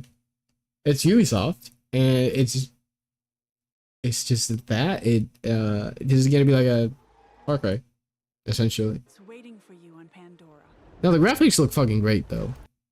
New regions of Pandora, each with their own unique. I would say that this is okay. What I was just talking about. This is definitely one of those that I'm inclined to say, okay, this is next gen. Definitely next gen. But then again, it's a first person, which I was actually quite surprised. I thought it was gonna be a third person game, but all I can think of is Far Cry. You're gonna have the bad guys fucking the environment. They're gonna be like the outposts you have to clear and whatever, right? You're probably gonna have a companion or a pet or something. But I think this is just gonna be Far Cry in disguise. We have had Far Cry 3 since 2013. Since 2012. 3, 4, Primal, 5, 6. They've all been the same game all over again. It's Ubisoft. There's some. Look at that. See the. I don't know what you call this. It's like a shimmer whenever you move around. Again, work in progress and whatnot. Your powerful instincts allow you to get an overview of the battlefield. Mark your enemy. And I really, you know what? Prove me wrong, man. Again, anytime that I talk shit about a game that hasn't come out, just prove me wrong. Make the game great, There's no reason not to do it. But all I'm thinking about is this is gonna be Far Cry, like, all over again. It's just a different world. And that's about it. The world looks fucking amazing though. But then again, Ubisoft have never been guilty of making bland worlds when it comes to visuals. They've all looked fucking great. I mean, not all of them, but vast majority. The worlds are always well done. So this looks fucking incredible. I'm so into like the deep forest. That's one of my favorite biomes like ever. And I'm so into that, and I'm happy that we're getting that. But then again, it's Ubisoft. It's fucking Ubisoft, man. Same thing with the new Assassin's Creed. One of the things that I hate the most about in the video game industry is the whole argument of, oh, we're going back to the roots. I hate that so much. Call of Duty has said it so many times. They're like, oh, we're going back to the roots. First of all, that's a PR move. That's a publicity stunt. That's just to get people excited. Oh, boots on the ground, whatever. That's just a Call of Duty example. But it's always after fail. Oh, we're going back to the roots. And I hate that. It really pisses me off. So now with Mirage, they're saying, oh, we're going back to the roots of Assassin's Creed. And I'm like, well, the root of Assassin's Creed has been the same since 2007 all the way until Syndicate. So what the fuck are you on about? I know. All right, that's a big statement. I know the games, they evolve, you know. But I mean, realistically, like 1, 2, Brotherhood, Revelations, 3, 4 was different because of the ship combat. But everything, it's the same formula, essentially all over again. And it's just, I got pretty tired of it pretty fucking quick. What the fuck was the whole point of this? Formula, I don't know, I forgot what the whole point of it was, but yeah, I'll watch it again and I'll remember what it was, essentially. What else could we talk about? There's a new Wolverine game coming out. I hope this is not going to be a thing, but I really hope that it's R-rated or M-rated. Please, it's Wolverine. Please. It's kind of like I want an R-rated Spider-Man movie so bad, and I know it's never going to happen. It's never going to happen. Because it's Spider-Man, it sells. They're not going to limit a big part of the population from watching a movie. So we're just kind of stuck with E-rated Spider-Man. I really wish we got an R-rated Spider-Man. But, you know. You know what I'm very ashamed to admit? I thought this was a John Wick game the first time I saw it because the dude kind of looked like John Wick. And I completely forgot about the fact that Alan Wake 2 was a thing. I entirely forgot that was a thing. I don't know when they showed it off for the first time, but I completely... The lighting is really good. This is definitely ray traced. Because it looks so fucking good. I haven't kept my eye on Alan Wake 2 for a long time. I did not play the original. I played it for a little bit. I played it for like the first 30 minutes when you get the flashlight and you can like kill the enemies, the first enemies you see and stuff. But like that's about it. I actually didn't you know. But this looks like it's going to be like an actual survival an actual survival horror. Which looks pretty fucking amazing. But we're going to have to see how everything plays out. The subway car had become a burnt husk. What? I could get through it now. Sure thing, bud. Do your thing.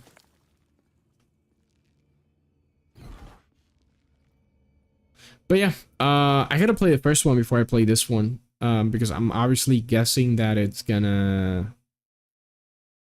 Well, it's a sequel. I don't want to just go in, you know, I don't want to go in like that.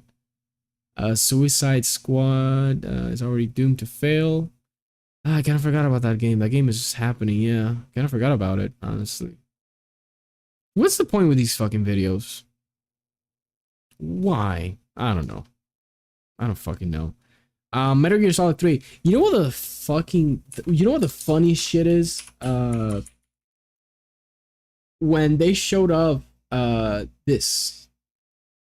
when they showed off the trailer for the remake, some people were speculating, oh, what if Kojima is behind it, you know? And to be fair, it's an understandable theory. You could be like, oh, well, maybe, you know, they got some stuff and cooking and they managed to get Kojima to, which by the way, Kojima would never in a million years agree to this because of what they did to him. Nor should he.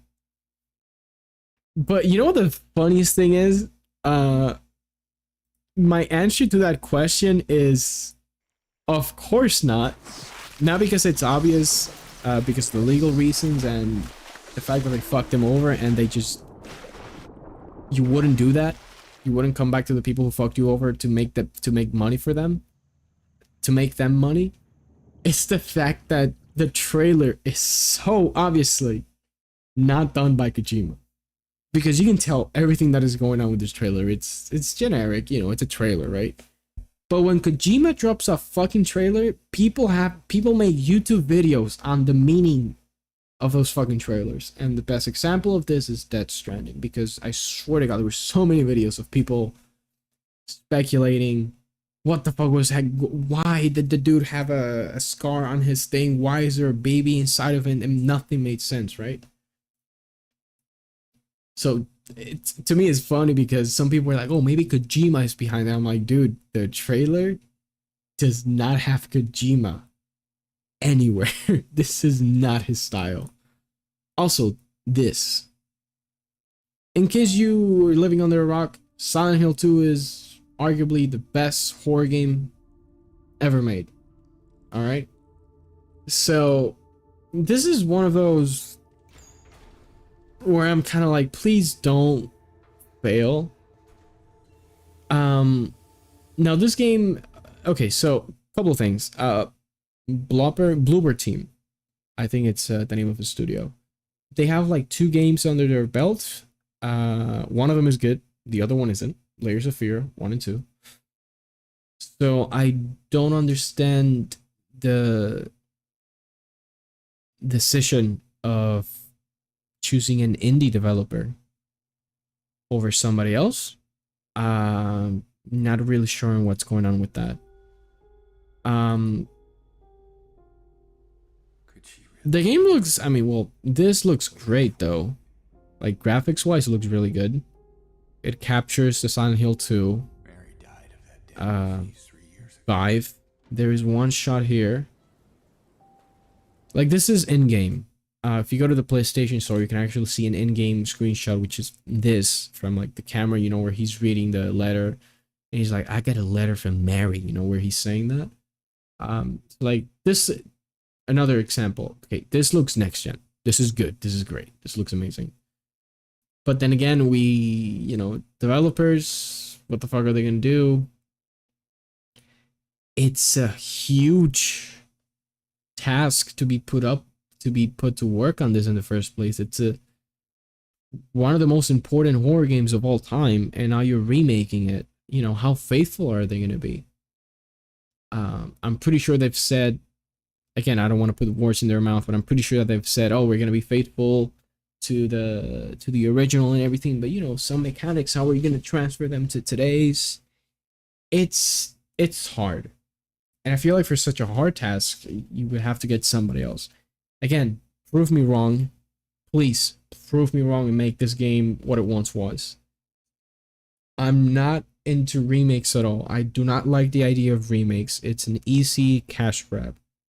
I'm not into that idea at all. I've always held that up there.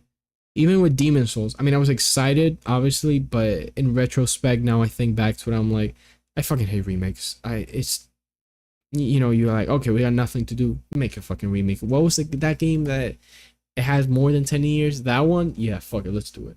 Because people liked it back then. In my restless dreams, So, I see that town. Silent Hill.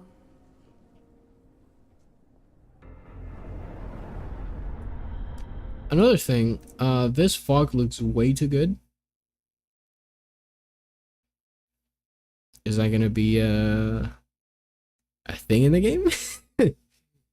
I don't I don't want to be pessimistic, but are you going to be able to? That's kind of like, that is the most iconic thing Silent Hill has, the fog, right? Everybody knows it. Even if they haven't played it, they know Silent Hill has fog. So that's kind of the one thing they have to get right. The game can suck, they got to get the fog right. But they did get the original composer for it, which is great. Wind move.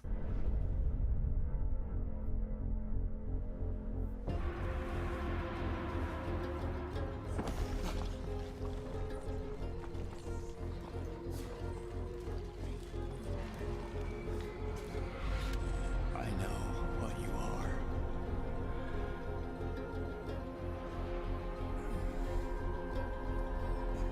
Also, one thing I hope they get rid of,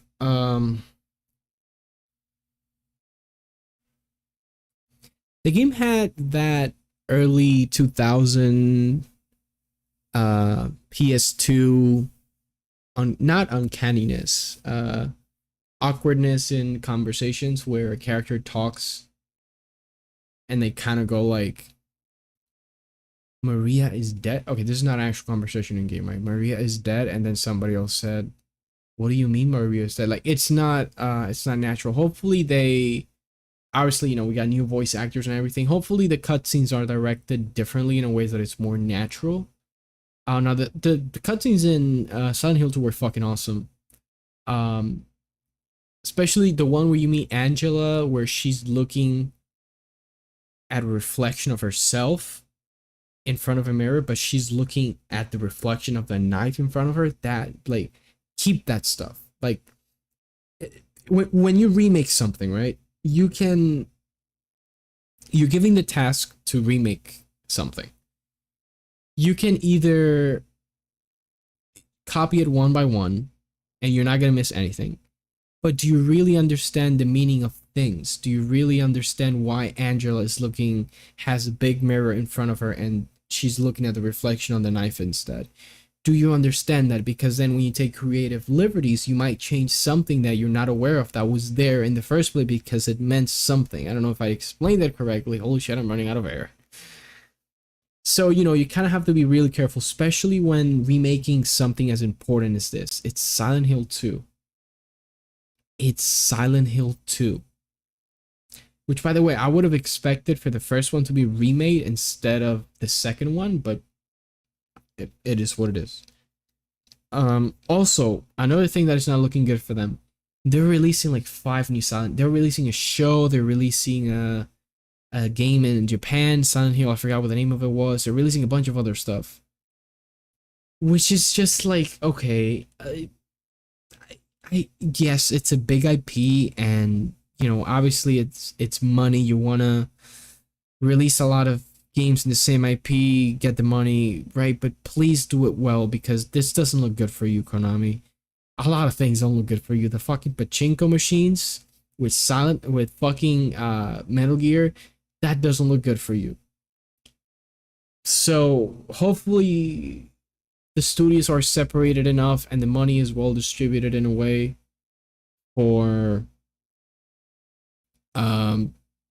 it to be hold on, give me 1 second. Give me 1 second.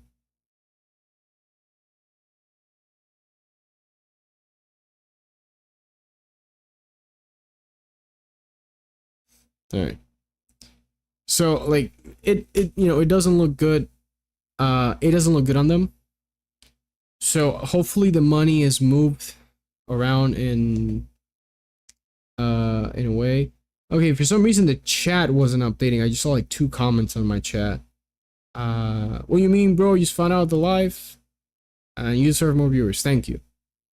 But I've had the live the thing opened, and for some reason I refreshed it and I just saw the new comments for some reason. Anyways, so you know, hopefully it comes out good. My favorite part of this trailer is this one right here, because the music is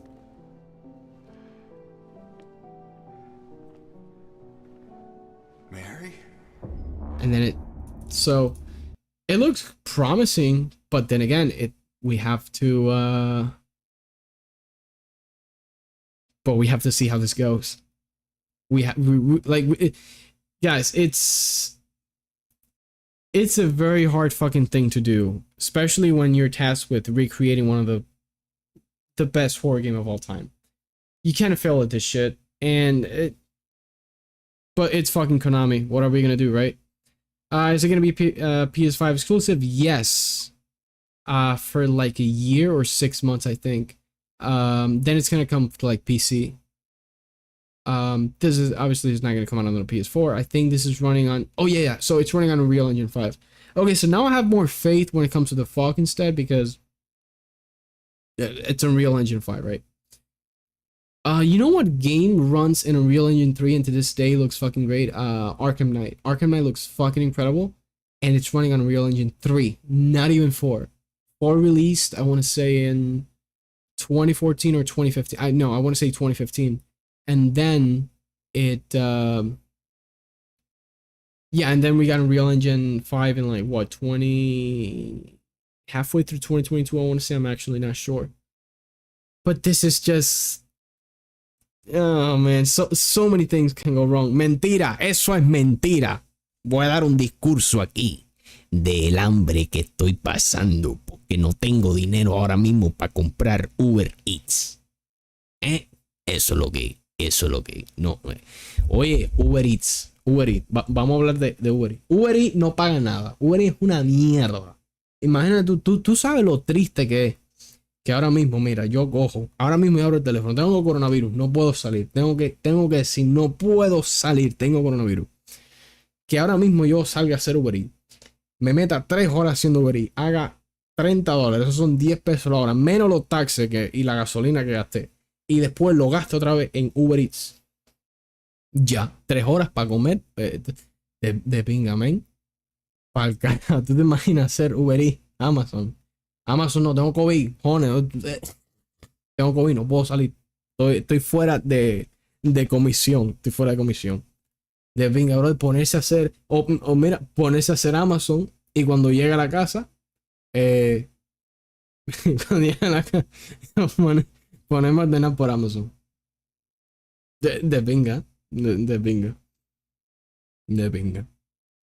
Tírate una buena ahí, que no sé de más que hablar. Llevo como 1 hora y media aquí hablando de juego y no sé qué más hablar.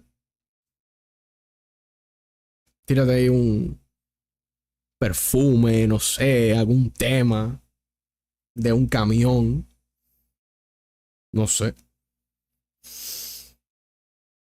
Ay, cojones. Bueno. Domino Delivery paga más. Puede ser. Samuel lleva rato ya haciendo domino. Yo no sé cuál es. Hay un domino en Sicoco al lado de por el cine por ahí. Pero yo no sé si es ese en donde él está o es otro. Yo no sé. Pero oye, un día te voy para allá. Cuando Home Depot no me pague de eso, yo voy para Domino. Y además, el de West New York, mi hermano, aquí no hay parqueo. Yo estoy en la High Life ya. Ahí no hay parqueo, man. Te lo juro que me voy para el de Sicoco, me la aparezco ahí a Samuel y digo, oye, no le des delivery a este, dámelo a mí. Tengo un carro más grande, Hondita, esa así chiquitico, que no caben ni las pizzas, bro. No caben las pizzas. No caben. En el mío sí. Corre menos, pero olvídate de eso. Habla que los andones son 99% efectivos. Eso es verdad. A mí hasta ahora no se me ha roto ninguno. No sé cómo, pero vamos por buen camino hasta ahora. Vamos por muy buen camino. ¿Qué más? No sé. Tírate una ahí. Porque si no voy a tener que empezar a hablar de lo que está hablando. Imagínate tú. El 1% que falta es peligroso, es verdad. Porque matemáticamente 99% es 1 de cada 100. Entonces imagínate, por 100 palos que tú eches, hay un palo que te va a salir mal. Eh, hay miedo, tengo mucho miedo. Poco seco porque llevo casi 2 semanas con coronavirus, poco seco, pero tú sabes, manteniendo la mente fría por ahora, el 1%. Que falta. Me queda 1%. Me queda 1%. Naturalmente. Eh, una interacción aquí con el comentado, el fan número uno. Unas interacciones aquí un poco interesantes. Muy interesante, la verdad. Deja ver mientras tanto aquí que lo que hay entre lo que es eso.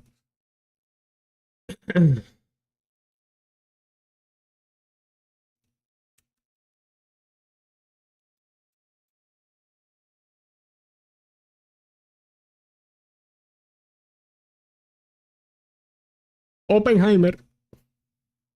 Abre la puerta, Jaime.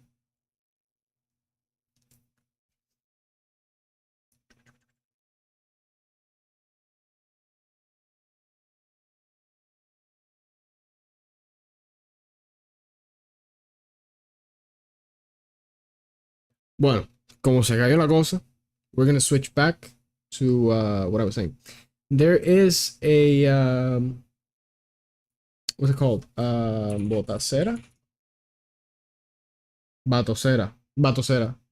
My uncle has this. It's a you basically have no, not this. Jesus, botacera. Hold on, not this.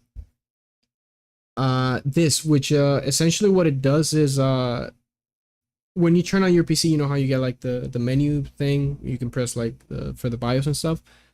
For this, basically what it does is you have like a bunch of consoles. You have PS2. You have the original Nintendos, Game Boy Advance, Game Boy Color, the Sega. You have all the consoles, and you have like a shit ton of games for like each consoles. For like each console that you can play. It's a pain in the ass to set up. It's kind of like an it is an emulator, but it's not an executable that you open and then it works. It's a thing that has to go into your operating system, and then when you turn on the computer you have to boot that up, and then it's a whole it takes a long time to set up. And I'm not I was gonna do it because I was like, that's fucking amazing, because there's so many games that, you know, I could just play and you know, I haven't been able to because they're locked behind, you know, you gotta emulate them.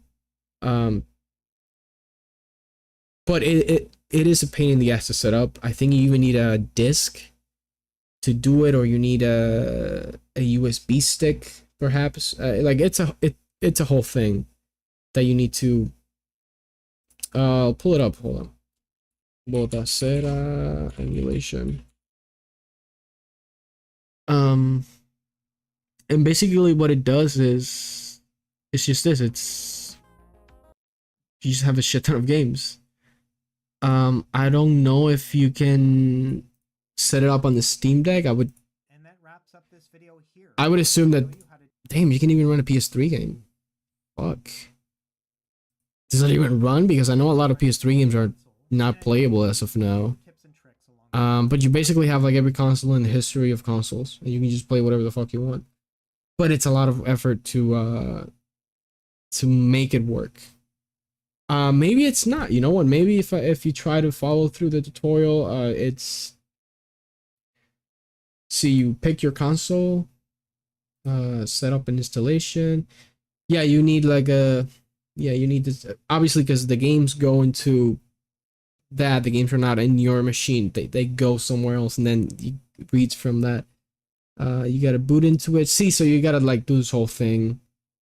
Controller options. Yeah, you can just run. Yeah.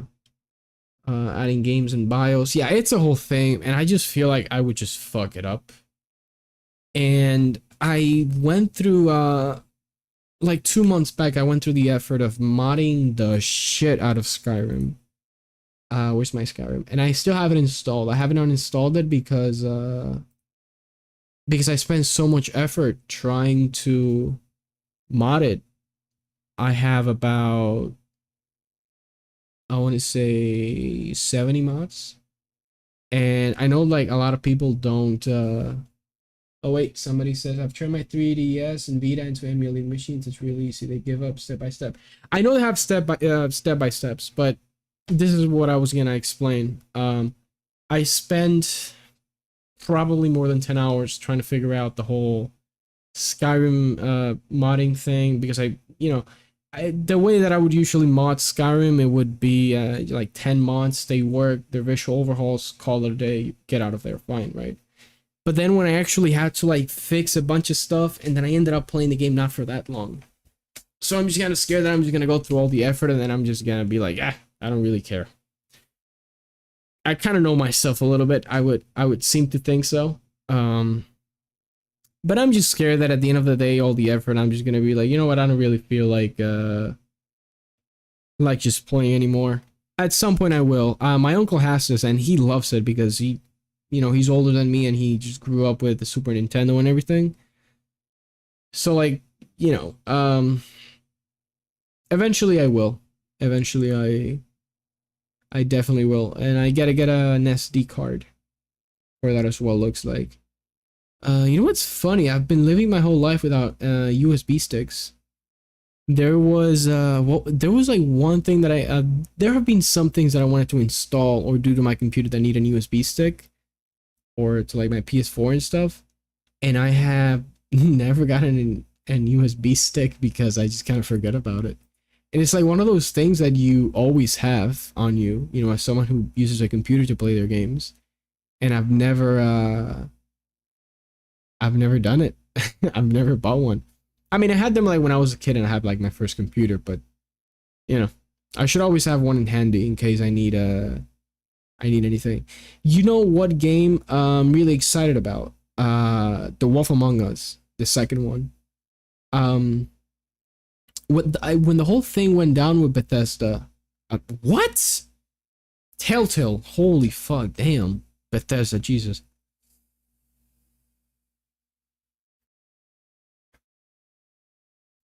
Telltale Games where they couldn't finish the last season of The Walking Dead because their company shut down or something. It was a whole thing. It was a big scandal.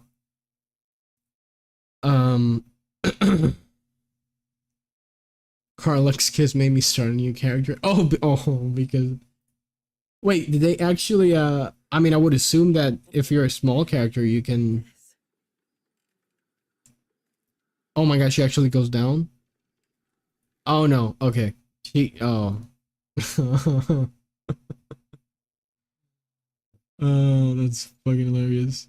In Dragon Age Origins, we avoided that issue by not showing the whole character when they kiss. They don't bend over or anything. They're just suddenly the same height. How they manage that is up to you.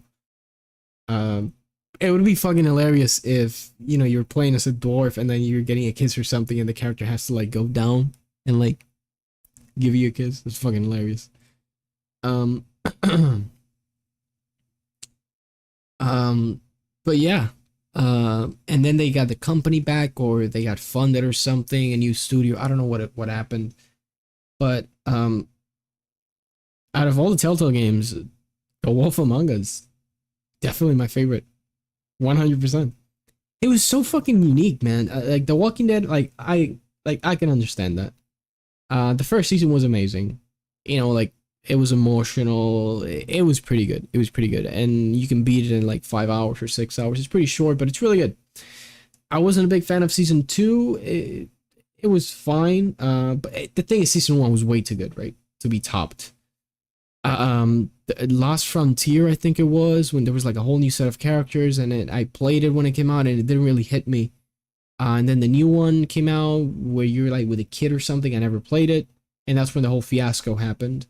But I did play The Wolf Among Us. I played it in 2020 while COVID was going on. I want to play Baldur's Gate 3 so bad, but Starfield drops tonight, so I'll have Baldur's Gate 3 later for this year when the mods are out. Dude, okay. So I started playing when the game came out, Baldur's Gate. Don't play it yet because I had to uninstall it because I was just gonna keep playing it. It's way too fucking good.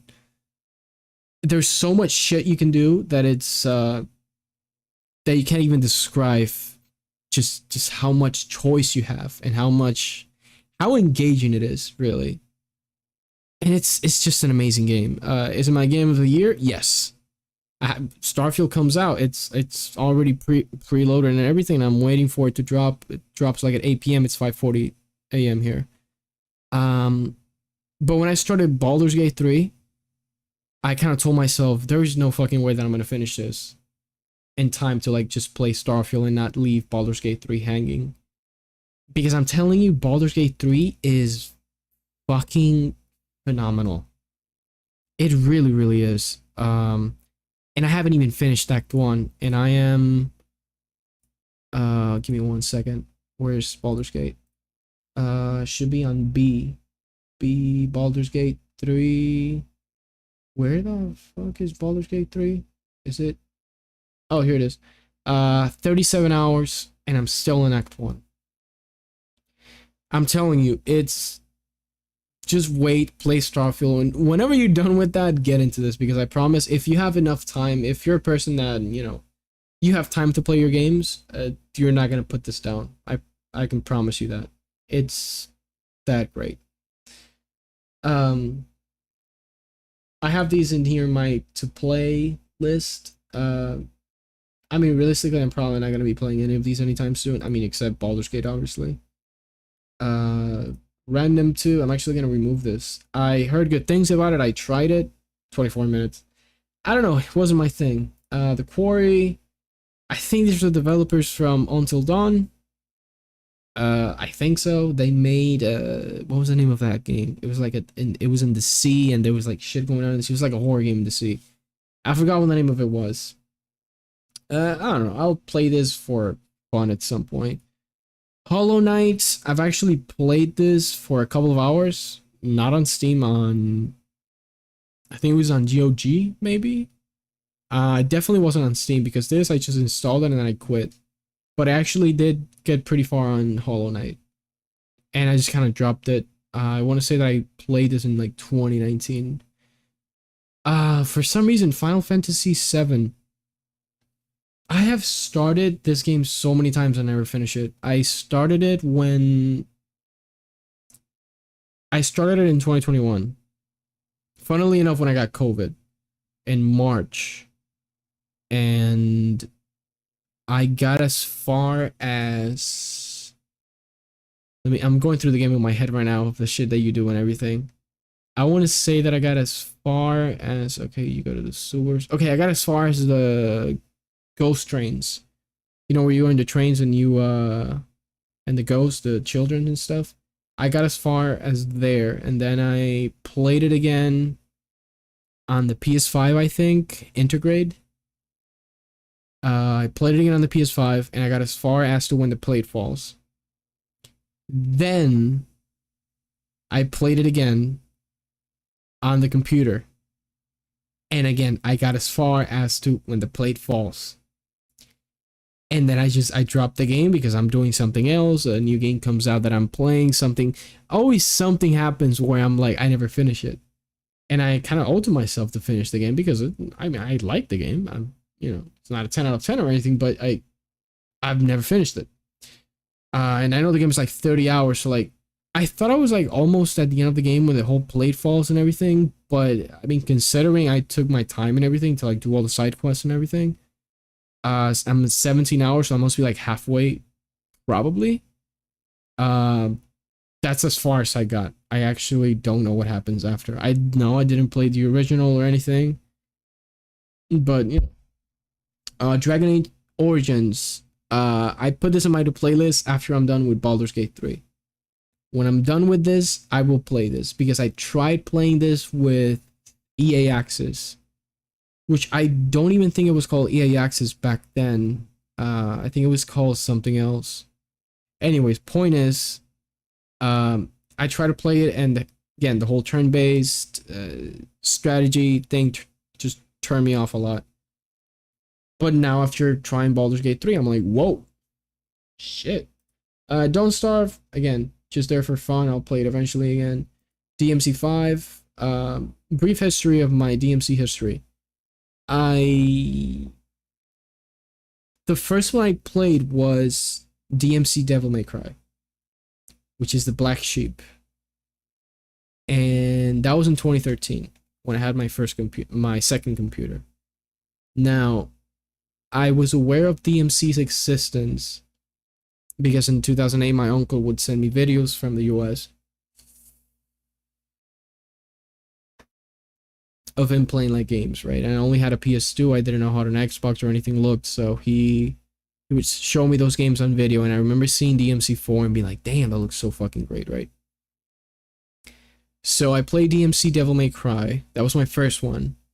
I beat it. I got to the end. I beat the final boss, which is like a big face of like the main bad dude. He has like a thing in his forehead. I don't know what that was about. And then years later, in like 2016, I tried to play DMC3 because I was like, oh, what order should I play them? And people were like, well, the first one chronologically is 3, and I played like 20 minutes of 3, and I was like, it's not my thing, right? Then just years later in 2020, I was like, I'm gonna get serious about it, and I just went with 1, 2, 3, 4, and 5, right? Like simple order of release, because I think that's the way to go with franchises. Because remember that if you make a game now and it takes you 3 years to make it, you don't know if it's going to become a success or anything. So, you don't really plan out for a third game or second sometimes. So just because a third one is set before doesn't necessarily mean that when you made the first one, you knew that that was going to be a thing. So just play the first one, chronologically in order of release. I would say that that's the best way to play any franchise or watch any movie franchise. I just order of release because we can time travel and we'd have the power of foresight to know how well things are going to go and how everything is going to go, essentially. I really liked 1. It has aged quite a lot. I'm not going to say that it hasn't. It wasn't even meant to be a Devil May Cry when it came out. It was supposed to be like Resident Evil clone type of game. And I noticed that right away. I was like, this is so weird. Like the angles, like how you walk, like it feels very Resident Evil. And it's because it was meant to be like not a Resident Evil, of course, but it was meant to be like a survival horror. And then they changed it to Devil May Cry. Then I played 2, and I had no, because I was into the community or anything, so I had no idea of like what 2 was. And that was just one of the worst games I've ever played in my whole life. Getting through it was painful. I was gonna drop it, but my ego was telling me you gotta get through it because if you don't beat 2, you don't deserve to play DMC3. So I got through 2, and I was like, then I looked into the whole story, and what happened with 2 basically was that it was a game that was being made that was not Devil May Cry 2. Devil May Cry 1 released, and then the executives were like, whoa, people are really into this. You know that game you're making, that it's not Devil May Cry 2, turn that into Devil May Cry 2. And that's why the game sucked ass, essentially. Which is fucking hilarious because in DMC5, there's a story recap, and when you click it for DMC2, it's like one sentence, and like, it doesn't even acknowledge the existence of it, which is fucking hilarious because nothing happens in that game. There's like one bad dude, there's a girl with red hair, and you just kill stuff, you kill the dude, you get out. That's about it. DMC3 though, holy shit, DMC3 was fucking awesome. When I played DMC3, I was like, fuck, it was fucking amazing. Then I played 4, and 4 was great, but halfway through the game, some shit goes down, and then you use Dante, and then basically you go back the way you came. So it's like they made half the game, and then you just gotta go back, and that's about it. And the game was obviously unfinished.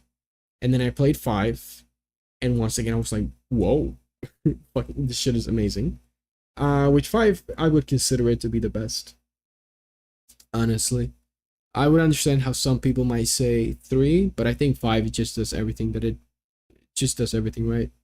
The one thing that really threw me off about 5 though was V, and that dude was not fun at all to play with, in my opinion. And I'm gonna say something controversial again. I like Nero more. The play style at least. I obviously am a Dante dude, but the whole grappling enemies and pulling them towards you, I really like that shit. And Nero has it, and the whole hand is fucked up and everything. I really like that. But Dante is obviously deeper. Have different weapons. Nero only has like one. Dante has like a fucking the sword. He has the punching thing. He has the swords in DMC3. The kendos. Like every game that Dante is in, he always has a shit ton of weapons that you can use and change halfway through gameplay as much as you want, which is just amazing. But that's basically it. Borderlands 3 is just here for kind of like eventually I'll play it. I mean, I played it for like 4 hours. Then a friend popped into my game and he was like, "Yo, here," and then he gave me like millions of currency in the game. I was like, "Oh, fuck." I'm gonna start it like all over again, and because I don't want to be ahead just like that. Um, let's see what else I could. I don't know why I even have a favorite section. This must be old as fuck.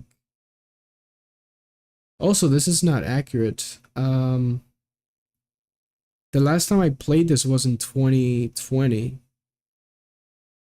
Was it possible that I was playing Survival of the Fittest and that's what it... I don't know, but I didn't play this in 2018. It was... The last time I played it was later.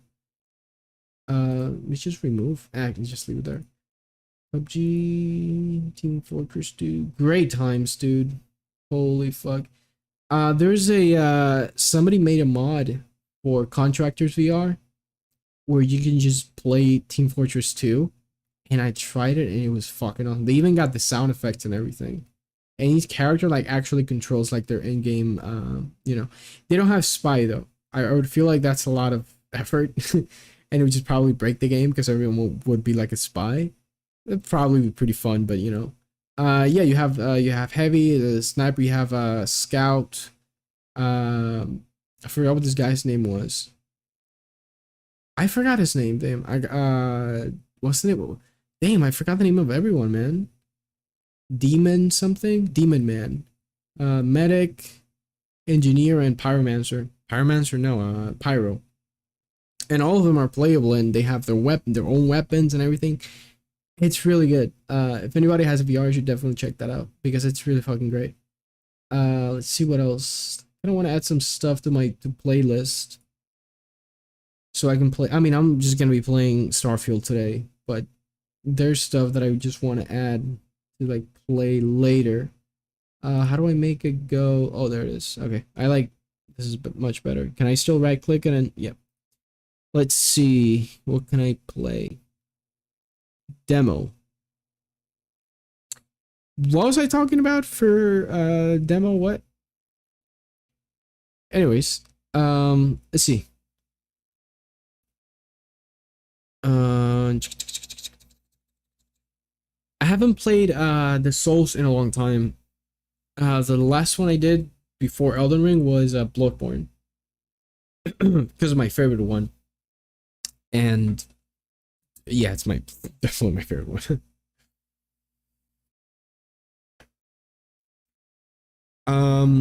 I feel like the way I play my Souls games is the following. Let's say I play Dark Souls. Let's say I've never played any of them, right? I will play Dark Souls 1, 2, and 3. Demolition Man. Demolition Man, yes. It's been so fucking long since I haven't played Team Fortress, man. Fuck. But yeah, if you have a VR by Contractors and they have a whole mod with different maps, it's so weird. Like when you try VR, you're like, okay, this is pretty cool, right? But when you know something, like you try, like when you've played Skyrim for like 500 hours and then you try it in VR, it's a different thing, man. It's because it's something you already know, but you've never seen up close or the real scale of it. Like when I played Skyrim VR for the first time, I was like, what is this? Because the characters, the dude, what's the name of this dude? Fandal, the elf. He's like, oh, give this letter to Camilla and she'll whatever, right? From Sven, that's his name. when I was talking to the elf and I got up close to him, I was like, holy shit. It's a completely different thing seeing it from a screen. So like seeing the Team Fortress 2 through like VR is so fucking weird.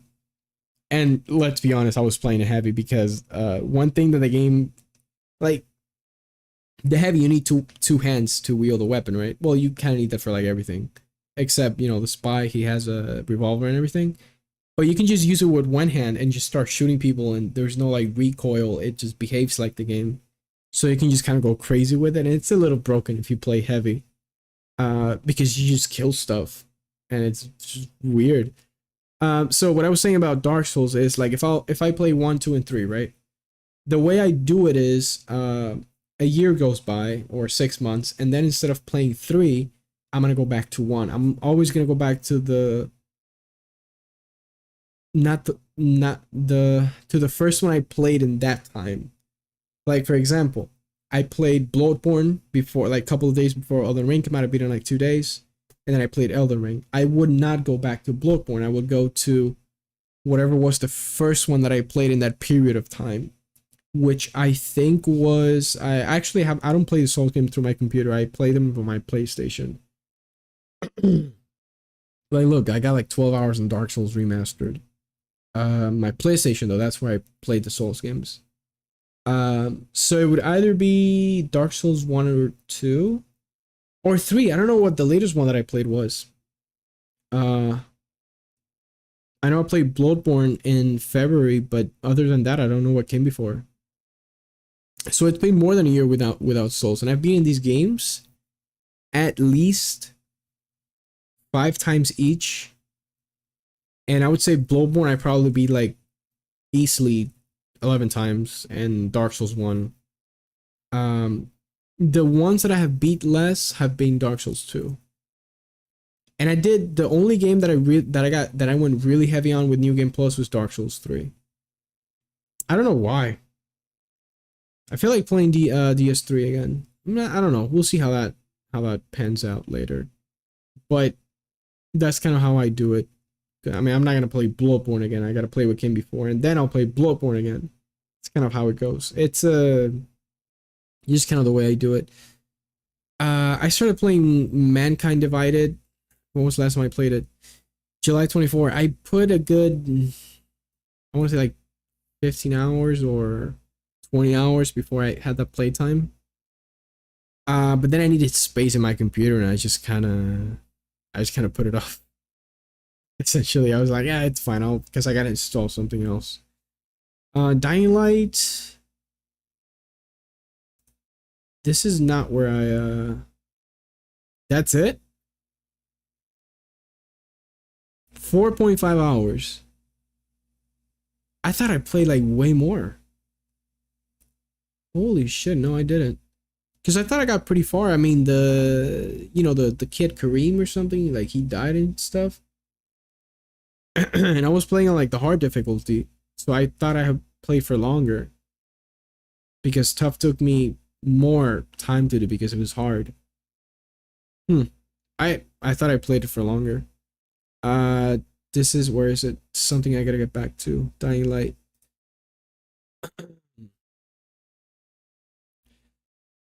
No. When was the last time I played this? Oh, it's actually recent, yeah. I remember now. That's, yeah. What else can I add to my list to play later? I played this on my PS4 originally. I don't know how far I got though. Kingdom Come, Deliverance, full walkthrough. I want to see how far I got, because I got as far as where the dude kind of goes like, I'm your father, and there's like a night raid or attack to a siege that you do, and you get captured and stuff, and you lose the weapon that your dad gave you, that your dad made. But I mean, this is really hard to follow because he's actually doing everything, which is great. I can't find this shit, and there's obviously not gonna be a single playthrough. Fuck. I just want to see how far I got into the game. Like how much. I don't think I had a long. I don't think. How long is this game? Hold on. How long is Kingdom Come Deliverance? Like 40? Oh yeah, shit, I was right. 40 hours and a half. If you're a gamer that strives to see all aspects of the game, you're likely to spend around 129 hours. About 89 hours of a stretch. I wonder how far I was. I think I really have to get into like playlist and see what the fuck is going on. I think I got pretty far. Maybe. Not sure. Great game though. We're definitely getting a second sequel to this. It's fucking great. And it's fucking hilarious. This game is hilarious. There was because the game is like it's supposed to be realistic. It's a medieval, it's an RPG and it's supposed to be like very realistic.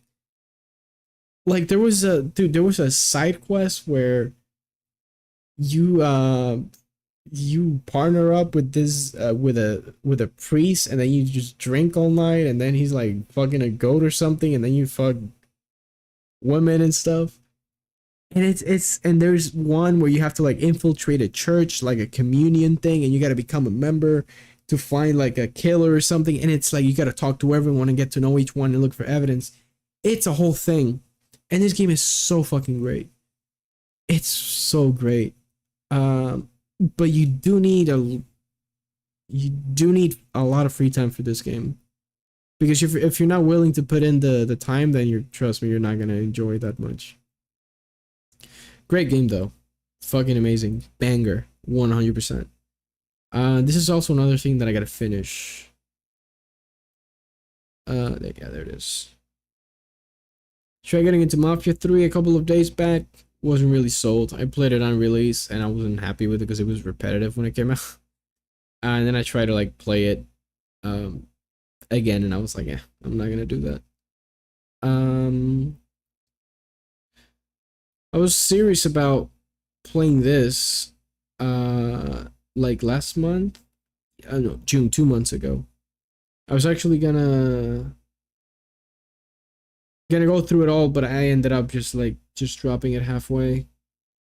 I got like all the Resident Evils. I gotta play the first one. Total 1 minute. I've never managed to play this game on my computer because every time I launch it, it crashes. You launch it, it crashes. You launch it, it crashes. That's all that happens. I think I'm gonna have to play it on my PS4. I'm sorry, on my PS5. Because I have it there. The OG. Plus, if this shit, I know this game doesn't have autosave. It's a survival horror. It's an old game. Well, it's a remake, but still, you have like a limited amount of save files and everything. You just can't be spamming F5 or anything. So, if I play this on my computer and it fucking crashes, and I just lose like 2 hours of gameplay, I will die.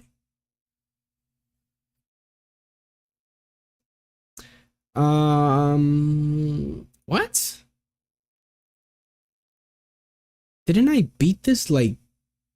Oh no! I beat 3. Yeah, this is the one that I beat recently. January 30th. Yeah. What, 6 hours? This game is pretty fucking short, and I didn't like the extra content that it had. I got bored of it pretty quick. I beat the second one on the PS4 in 2020. Fucking great, way better than the third one. And Resident Evil 8 was also pretty short. I thought it was gonna be like a little longer, but it wasn't.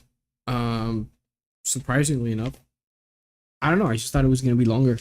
One funny thing is that they marketed the game like you were gonna be at the castle and Lady Dimitrescu was gonna be like the main villain, and you pop her in like 3 hours and she dies. Well, you kill her. She doesn't die. You kill her. And Resident Evil 4, I played it when it came out on day one, and it was all right. I'm gonna have to. I can't scroll down too much because people are posting. Okay, yeah, we're just gonna go up. Can't have that shit on YouTube.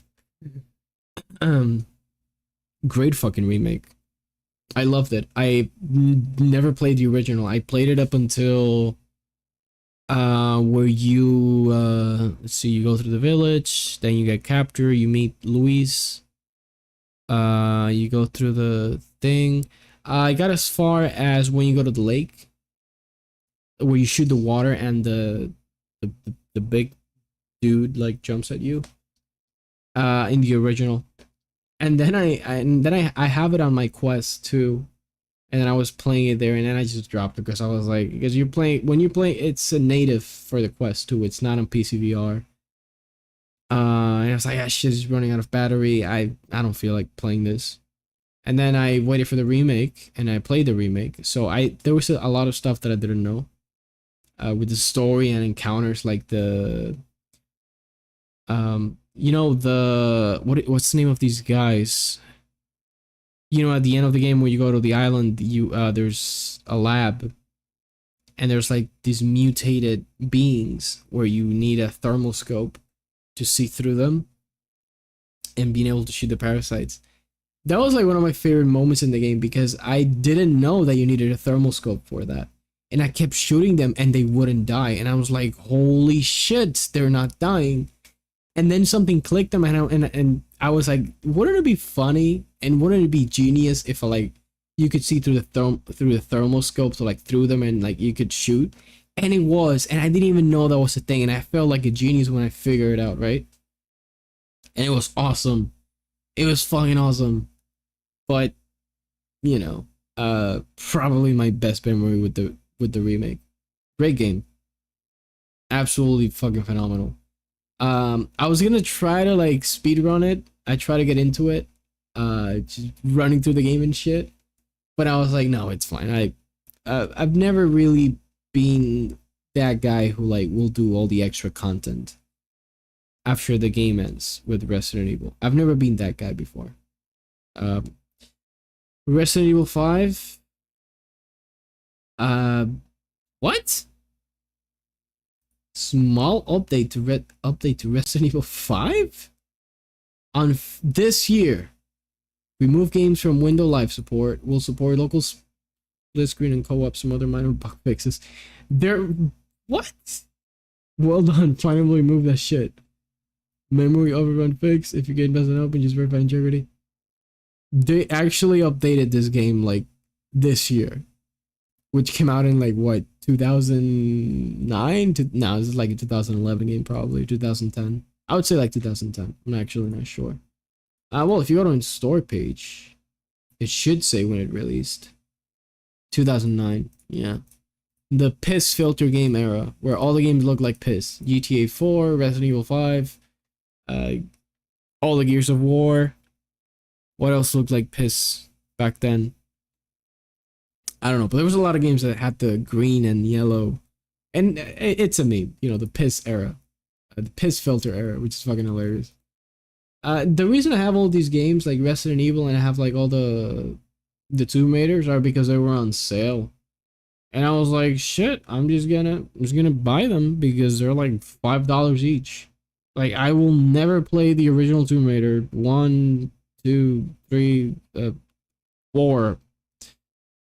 Chronicles 5, 6, 7, 8. Yeah, this is like every single one. Actually, I am missing Shadow. I'm missing Shadow. I did play Shadow. I think it was on Game Pass. I had an Xbox in 2019. I didn't like Shadows though. I don't know why I didn't like it. I didn't beat it though. I must have played for like 10 hours before I dropped it. Like, you know, the new trilogy, Tomb Raider, which I've beat like 3 times now, which is crazy to me. I beat it once on the computer and twice on the PS3. Actually, yeah, twice on the PS3. This is one of the games that when it came out, I remember being a big leap forward in graphics, because the comparisons between the PS3 and the PS4 were really good.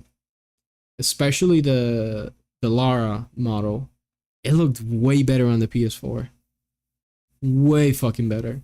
And I remember being like, damn, I don't have a PS4, I can't play it. I gotta use a PS3 to and I beat it twice there. Because after you beat the game, you get all the, you can like new game plus it. You just get all the stuff, and you can just beat it again like that, which is pretty cool. And then Rise, I would say Rise is the best one out of the trilogy. But I don't know. Shadow, what the fuck happened with Shadow? It was just I don't know. I didn't like it. I like the out of the three like environments that you explore, like this one is mostly in the mountains. There is no, it's like a cold climate, and then in Rise it's kind of like the same thing all over again. And but the other one is like not tropical, but it's like, it's like it's a jungle, and that's like one of my favorite biomes. Jungles, deep forests, tropical stuff like beaches, that's like my favorite shit.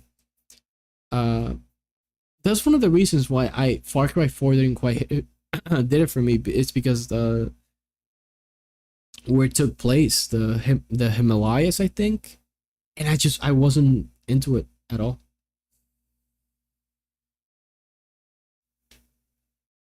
As someone who was born in an island and I would go to the beach like every week, I like the tropical stuff. So that's why Far Cry 3 kind of really hit the spot for me back when I played it, because I was like, oh, this is so fucking cool. Same thing with Assassin's Creed 4 Black Flag. It was let me crack, there it is. It was kind of like that with Assassin's Creed Black Flag. I love tropical shit, and we don't have enough pirate games. We don't, and that is a fucking crime. You know what game is fucking incredible? This. And it's sad that a lot of people don't know it. It's really sad.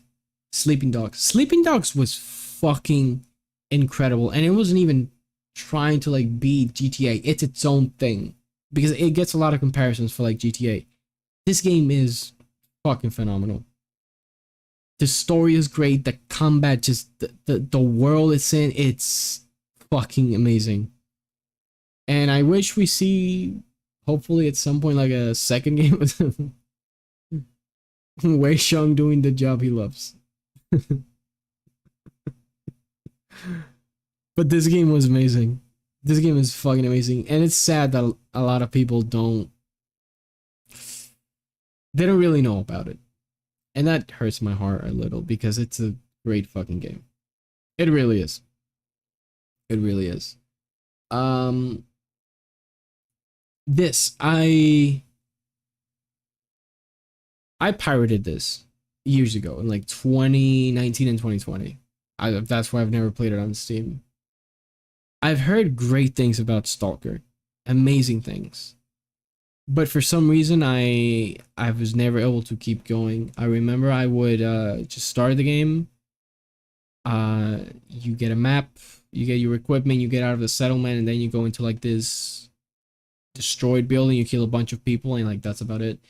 The one thing that really bothered me when I played with every time you walk, the camera is like constantly moving, and that shit was giving me a headache, and I was like, fuck, can't play this shit. And I kind of forgot about it, and I've never really finished it or really got started with it. And I know there's a new one coming out, Stalker 2, I think it's just called that, Stalker 2, and it looks fucking great. So like, I don't know when that's coming out. Let's pull it up. Stalker 2. When is Stalker 2 coming out? 2024. So before March of 2024, unless it gets delayed again. Hopefully it doesn't, because this thing looks fucking insane. I will play the other ones, because I have to. I don't think I should just jump into this and then just play that. I think I should obviously jump into the other stuff before I even get into this. But this looks fucking amazing. It really does. I'm obviously getting a lot of Metro vibes. Well, it's kind of the same. It's not the same, obviously, but it's a post-apocalyptic Russia. It's obviously a Metro. Uh, which by the way, Exodus, I loved it. Exodus was fucking amazing. And that's another game that a lot of people don't talk about. I think the open world was really, really good. You had to nothing was marked on the map for you. You had to find that out. Just find that as you go. You would scout locations. You wouldn't even pause the game to go into the menu. You have to open your backpack, change things around, make a thing, then you boom, you heal yourself. Great game. And it looked fucking phenomenal. This is so far, well, not, I mean, Jesus, can't believe I'm saying this, but obviously the best of ray tracing we've seen has been like Fortnite with Lumen and Nanite, right? Like not only reflections but like actual lighting. Because a lot of developers do is they say, "Oh, we have ray tracing in our game," and then it's just reflections. That's about it.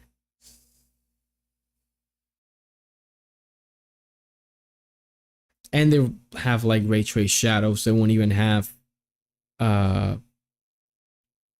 just the actual lighting, like stuff just the light is not real. It doesn't bounce like it's supposed to bounce because it's not really ray tracing. So a lot of game companies go like, "Oh, we have ray tracing." You don't have ray tracing. I mean, sure you do, but not the ray tracing that we know. Metro Exodus back in 2020, I think that's when they released the enhanced edition. That's when they actually have ray tracing, ray trace global illumination, which looks amazing. It looks fucking incredible. But it kind of kills your computer because that shit is hard to run. Not that it literally kills your computer, but like, it's hard to run essentially. And essentially, yeah.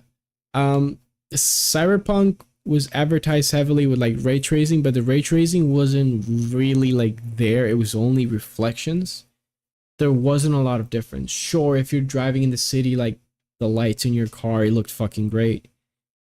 But it wasn't it wasn't like big, it wasn't like the ray tracing that we were expecting. And then they a couple of months back they showed off the what's it called? It's not the cycle ray tracing, they called it overdrive, yeah. Overdrive ray tracing, which actually makes most light sources in the game the light to be there and bounce off as it should be with the different materials. But you need a 4000 series. I mean, you could technically run it on a 3080 Ti, but that's, trust me, I tried and it's really fucking hard to run. It was made with the whole frame generation thing in mind, which you need a 4000 series because yeah, you got to pay $1,000 more if you want to get access to that instead of, So essentially, I heard that AMD is porting out FSR 3 plus a frame generation to like older GPUs, like as far back as the 2000s, which is really fucking good. That's just kind of giving Nvidia middle fingers, kind of like saying, "Yo, we are doing something or not. We're not putting this behind a paywall where you have to spend a huge amount of money in order to get this fucking feature, right? It's gonna be with it. You can just use it with whatever." Which is great. The only problem is FSR does not look that good. I'm sorry, but it doesn't. DLSS is miles ahead of FSR. Every game that I've tried FSR on, it does not look that good.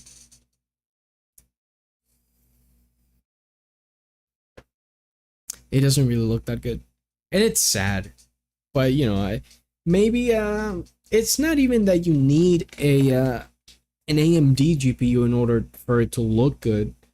It's the fact that it's just the DLSS is way better than that than FSR.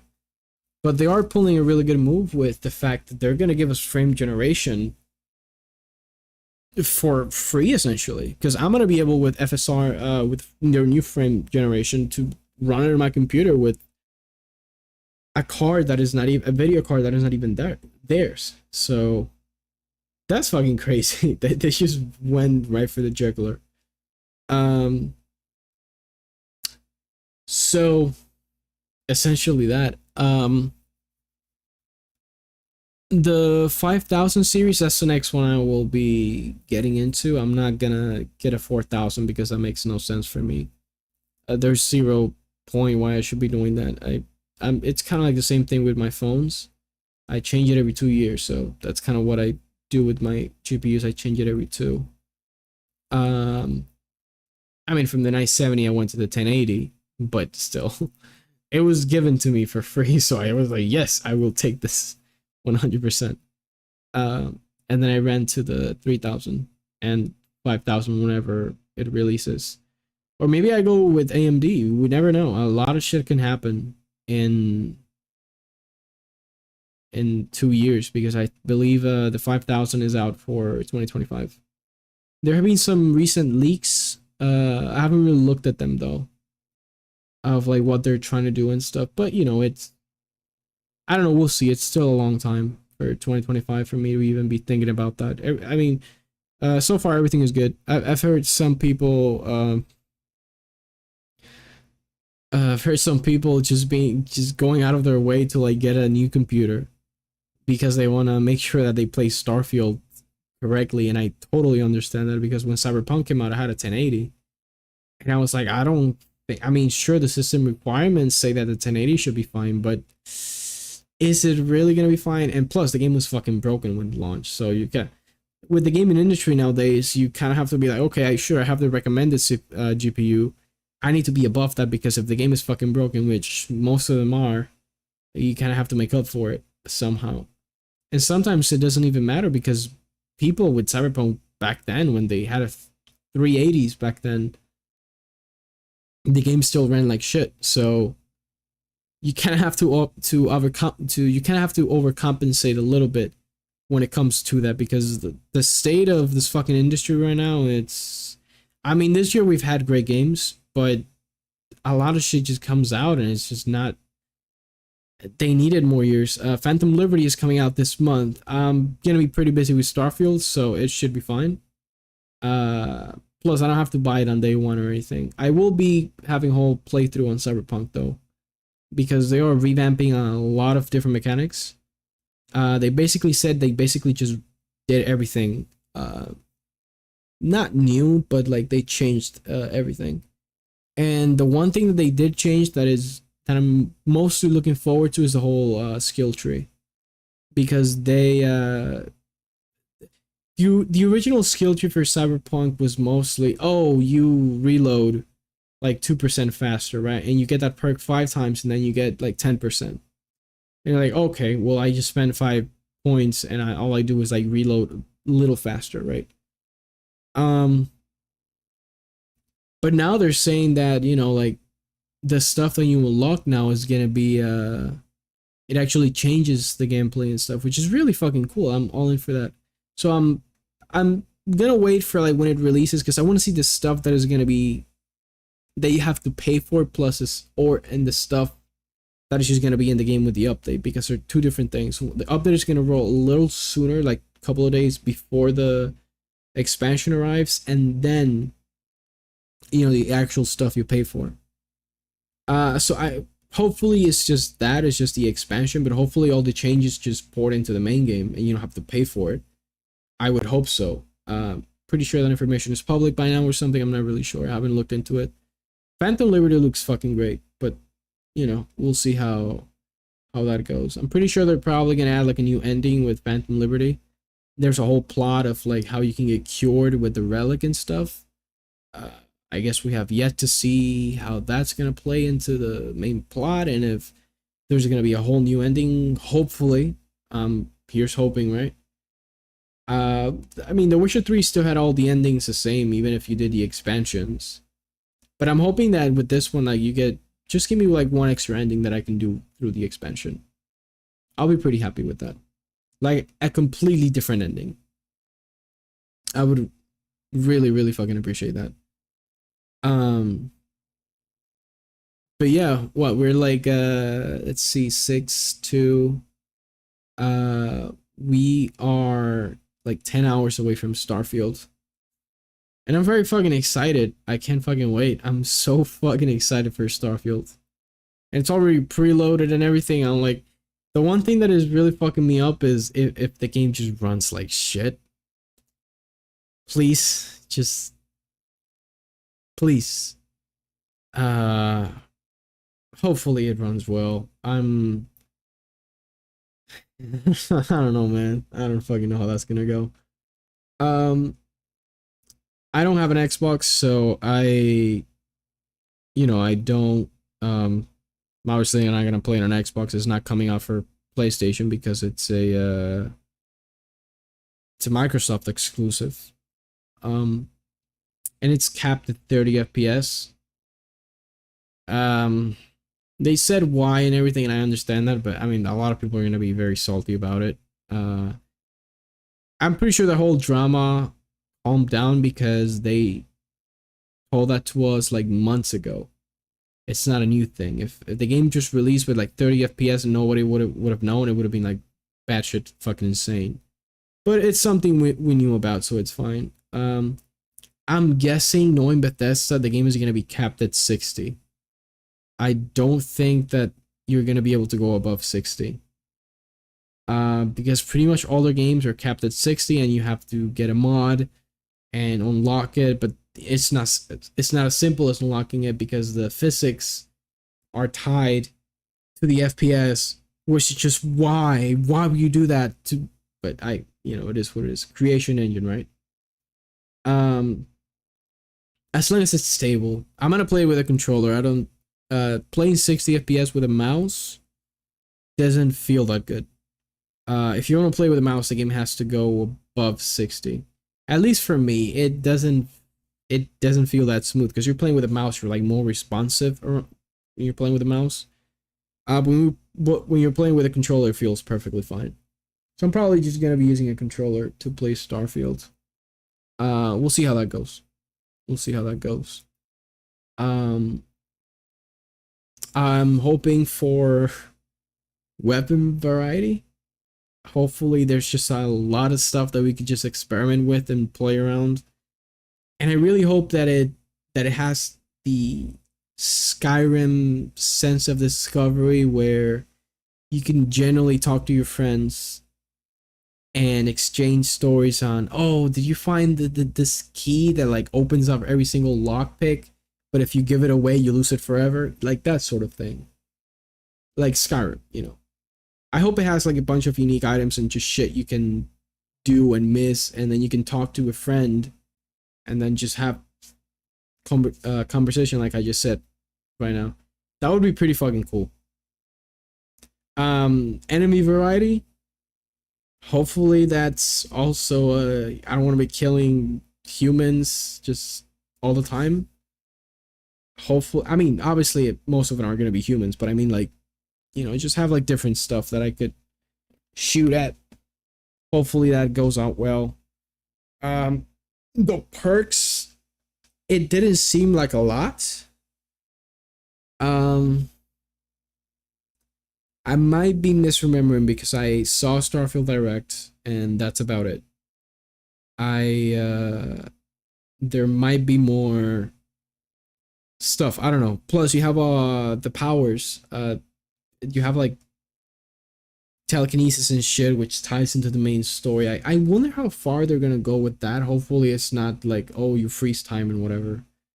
Hopefully they go with like a lot of cool shit. That would be pretty fucking cool. That like by the end of the game you're like a god or something because you have access to so much shit, right? Kind of like in Skyrim where you just by the end of the game you're like jacked on steroids and you just whatever, right? So hopefully it's kind of like that. Hopefully there's a lot of handcrafted stuff. Again, Skyrim had a lot of stuff that was handcrafted and you could spend so many hours exploring.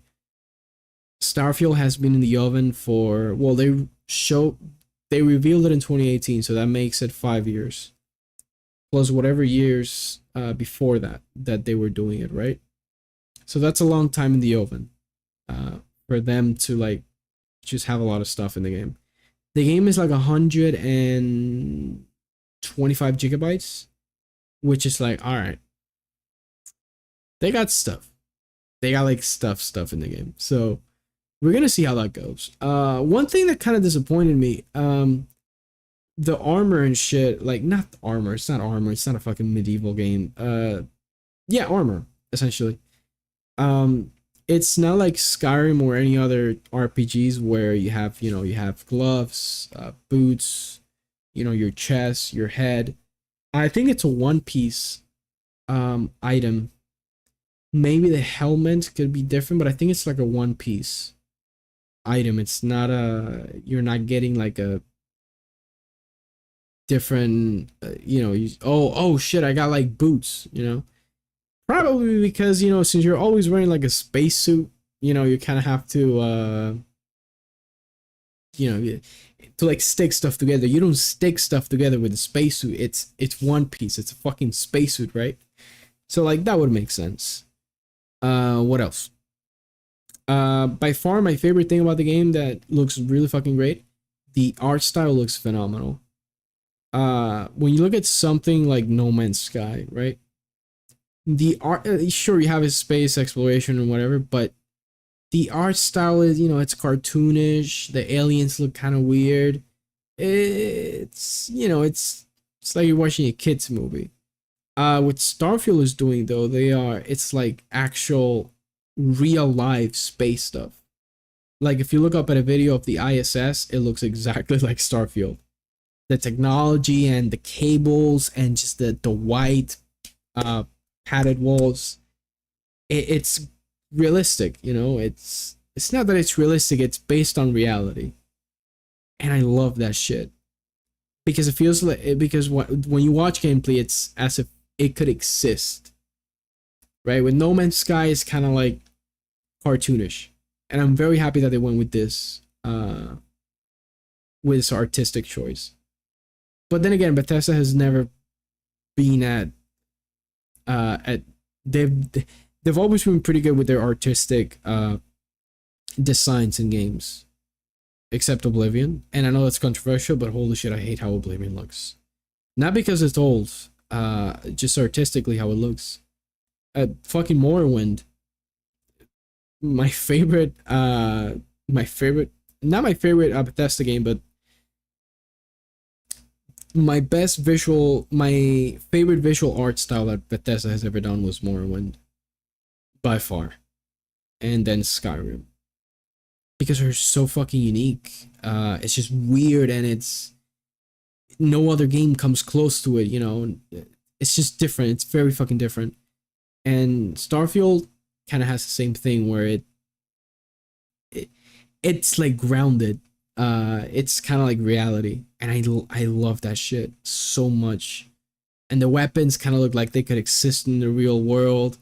I like this shit. The one thing that like visually I really dislike is the whole space cowboy thing, where there's like a companion with a fucking cowboy hat, and there's like a whole city which is like an old west. I'm not really into that, if I'm being completely honest. I don't know. That's just like a nitpicking from me, just like stupid things that whatever. Let's see what else I'm into. I'm just kind of having all of this in the record before today, before it releases, before I end it. Let's see what else. Starfield. What am I scared about? Fuck. I'm pretty sure I voiced all of my concerns.